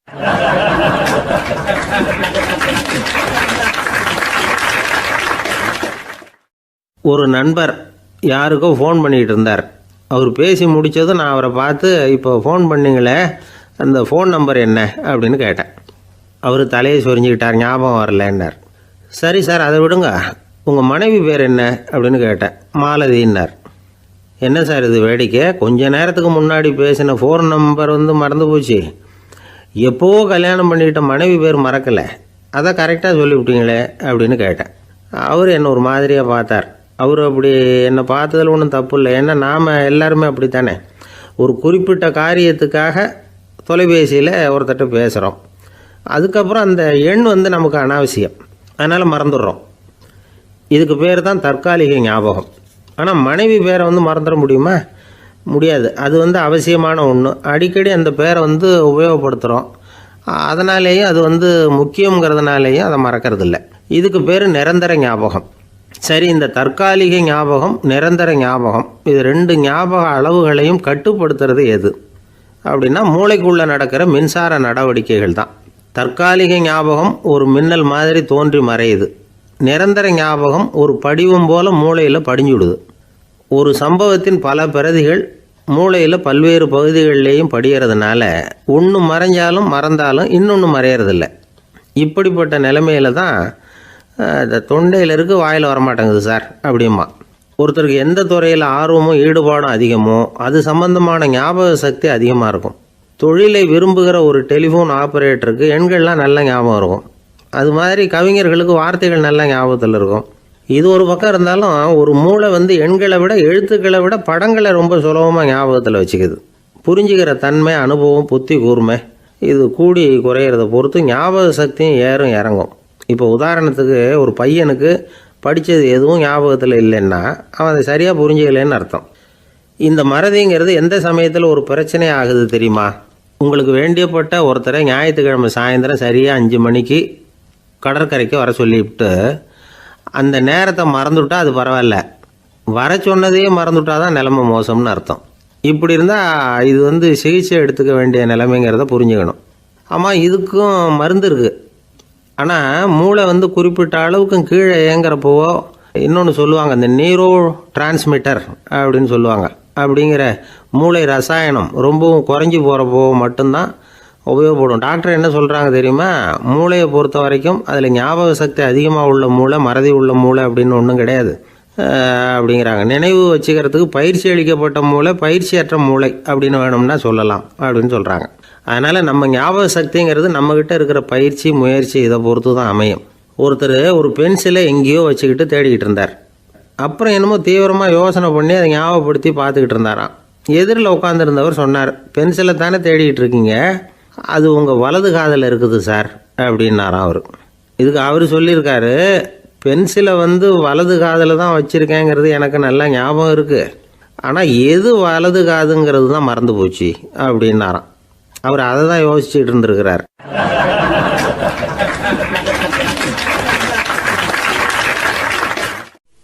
ஒரு நாள் ஒரு நண்பரை சந்தித்தேன். உங்கள் வீடு எதுன்னு உங்களுக்கு தெரியுமா சார்ன்னு. அவர் என்னை ஒரு மாதிரியாக பார்த்தார். அப்புறம் சொன்னார், தெரியும் அப்படின்னாரு. சரி, உங்கள் தொலைபேசி எண் உங்களுக்கு தெரியுமான்னு. அதுவும் தெரியும்னார். உங்கள் மனைவி மக்கள் யார் யாருன்னு உங்களுக்கு தெரியுமான்னு கேட்டேன். என்ன ஒரு மாதிரியாக பார்த்தார். அப்புறம் சொன்னார், அதுவும் தெரியும் சார் அப்படின்னார். சரி, நீங்கள் யாருன்னு உங்களுக்கு தெரியுமான்னு கேட்டேன். இப்போ தான் அவர் முழிக்க ஆரம்பித்தார். அவர் மட்டும் அப்படி இல்லை, நாம் எல்லாருமே அப்படி தான். எதிரில் நிற்கிறது யாருங்கிறது தெரியும், நாம் யாருன்னு நமக்கு தெரியாது. உண்மையிலேயே நாம் யார்? இந்த கேள்விக்கான பதிலை தான் வாழ்க்கை பூரா நாம் தேடிட்டு இருக்கிறோம். புத்தர் என்ன சொல்கிறாரு தெரியுமா? நீங்கள் கடவுளை பற்றி கவலைப்பட தேவையில்லை, உங்களை பற்றின கவலை உங்களுக்கு இருந்தால் போதும் அப்படிங்கிறார். நான் யார், எனக்கு ஏன் இந்த கவலை அப்படின்னு உங்களை நீங்களே கேட்டுக்குங்க அப்படிங்கிறார். நாம் ஏன் கடவுளை படைத்தோம்? அது ஒரு நழுவல் முயற்சியாம். அதாவது தன்னிடமிருந்து தானே தப்பிக்கிற ஒரு முயற்சியாம். இப்படி தான் அதை சொல்கிறாங்க அறிஞர்கள்லாம். மக்கள் பொய்யான பிரச்சனைகளில் ஆர்வமாக இருக்கிறாங்க, அதுக்கு தீர்வு காணவும் முயற்சி பண்ணுறாங்க. கடவுளை பற்றி விவாதிக்க எல்லாருக்கும் விருப்பம், தன்னுடைய சுயம் பற்றிய பிரஜையே இருக்கிறதில்ல.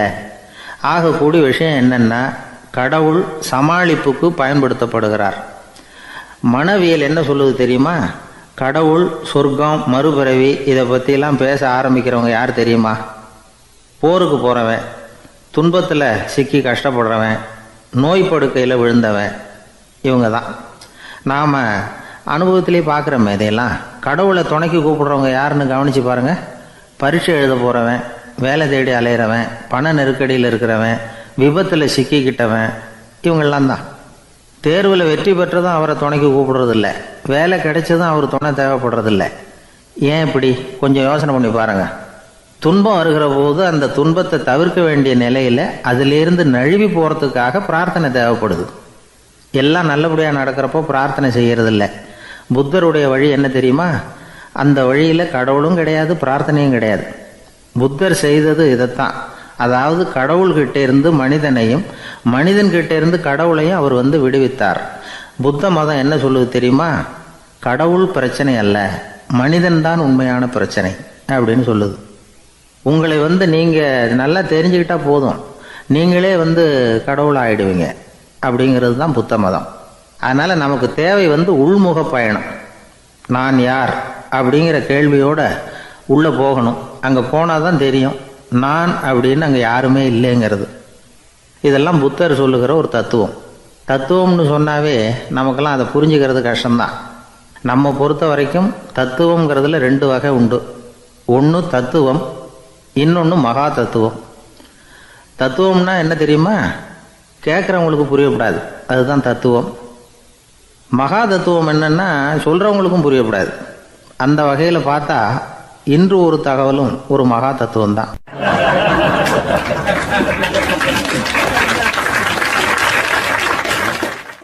எனக்கு ஒரு உதவி செய்யணும் அப்படின்னு நம்மளை பார்த்து ஒருத்தர் கேட்குறாருன்னு வச்சுங்களேன், உடனே நாம் அவரை பார்த்து என்ன உதவின்னு கேட்போம். இதுதான் சராசரி மனிதர்களின் இயல்பு.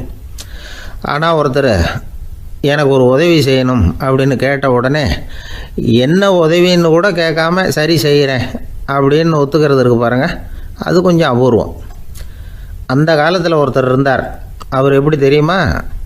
உதவி கேட்குறவங்க நல்லவங்களா கெட்டவங்களா அப்படின்னு கூட பார்க்கல, தனக்கு நன்மையா தீமையா அப்படின்னு கூட பார்க்கல, உதவி செய்கிறேன்னு புறப்பட்டு விட்டார். அவர் யார் தெரியுமா? அவர் தான் நல சக்கரவர்த்தி. அவர் மாதிரி நாமும் உதவி கேட்குறவங்களுக்கு உடனே உதவி செய்கிறதுக்கு தயாராக இருக்கணும் அப்படின்னு சொன்னார் ஒரு ஆன்மீக பேச்சாளர். நல சரித்திரத்தை அவர் சொல்லிக்கிட்டு இருந்தார். இந்திரன், அக்னி, வருணன், யமன் இவங்க 4 பேரும் நலனை பார்த்து எங்களுக்கு நீ உதவி செய்யணும், எங்களுக்காக நீ தூது போகணும் அப்படின்னு கேட்குறாங்க. யாருக்கிட்ட தூது போகணும், என்ன காரியத்துக்காக போகணும் அப்படின்னு கேட்கணும்ல. நலன் அப்படி கேட்கவே இல்லை, உடனே சரின்னு ஒத்துக்கிறான். அதுக்கப்புறம் அவங்க விவரம் சொல்கிறாங்க, என்ன உதவி, யாருக்கிட்ட தூது போகணும் அப்படிங்கிற விவரத்தை சொல்கிறாங்க. நலனுக்கும் அப்புறம்தான் புரியுது, எந்த தமயந்தியை இவன் காதலிச்சானோ, எந்த தமயந்தின் சுயம்பரத்துக்காக இவன் போய்கிட்டு இருக்கிறானோ அந்த தமயந்தியை பார்த்து தங்களுக்காக அவகிட்ட வாதாடணும், பேசணும், தங்களில் ஒருத்தரை கல்யாணம் பண்ணிக்கும்படியாக கேட்கணும் அப்படின்னு அவங்க 4 பேரும் நலன்கிட்ட கேட்குறாங்க. இதை கேட்டதும் நலன் கொஞ்சம் கூட முகம் சுளிக்கலை, பதட்டப்படலை. நேராக தமயந்தி கிட்ட போகிறான். இந்திரன், அக்னி, வருணன், யமன் இவங்களோட சிறப்புகளை எடுத்து சொல்கிறான். இவங்களில் ஒருத்தரை கல்யாணம் பண்ணிக்கலாம் அப்படின்னு சொல்லி கேட்டுக்கிறான். ஆனால் இதுக்கு தமயந்தி சம்மதிக்கலை. சுயம்பரம் நடக்குது, அவள் நலனை தேர்ந்தெடுக்கிறாள். அந்த 4 பேரும் நலனுக்கு நிறைய வரங்கள்லாம் கொடுக்குறாங்க. அதுக்கப்புறம் இப்படி போகுது கதை. இதில் நாம் கவனிக்க வேண்டியது என்னென்னா, உதவின்னு கேட்ட உடனே என்ன உதவின்னு கேட்காம சரி செய்கிறேன்னு சொன்னான் பாருங்கள், அதை கொஞ்சம் சிந்திக்கணும். செய்கிறேன்னு ஒத்துக்கிட்டதுக்கு அப்புறம் அது என்ன உதவின்னு தெரிஞ்சும் முகம் சுளிக்காமல் அதை செஞ்சான் பாருங்கள், அதையும் கொஞ்சம் சிந்திக்கணும். நம்மால் ஒருத்தன் ஒரு நண்பனை தேடி போனால் எனக்கு ஒரு உதவின்னா சரி சொல்லுன்னா, இப்போ உங்ககிட்ட 2 கார் இருந்தால் என்ன பண்ணுவேன்னா உடனே அதில் ஒன்று உங்ககிட்ட கொடுத்துருவேன்னா, அவன் உங்ககிட்ட 2 பங்களா இருந்தால்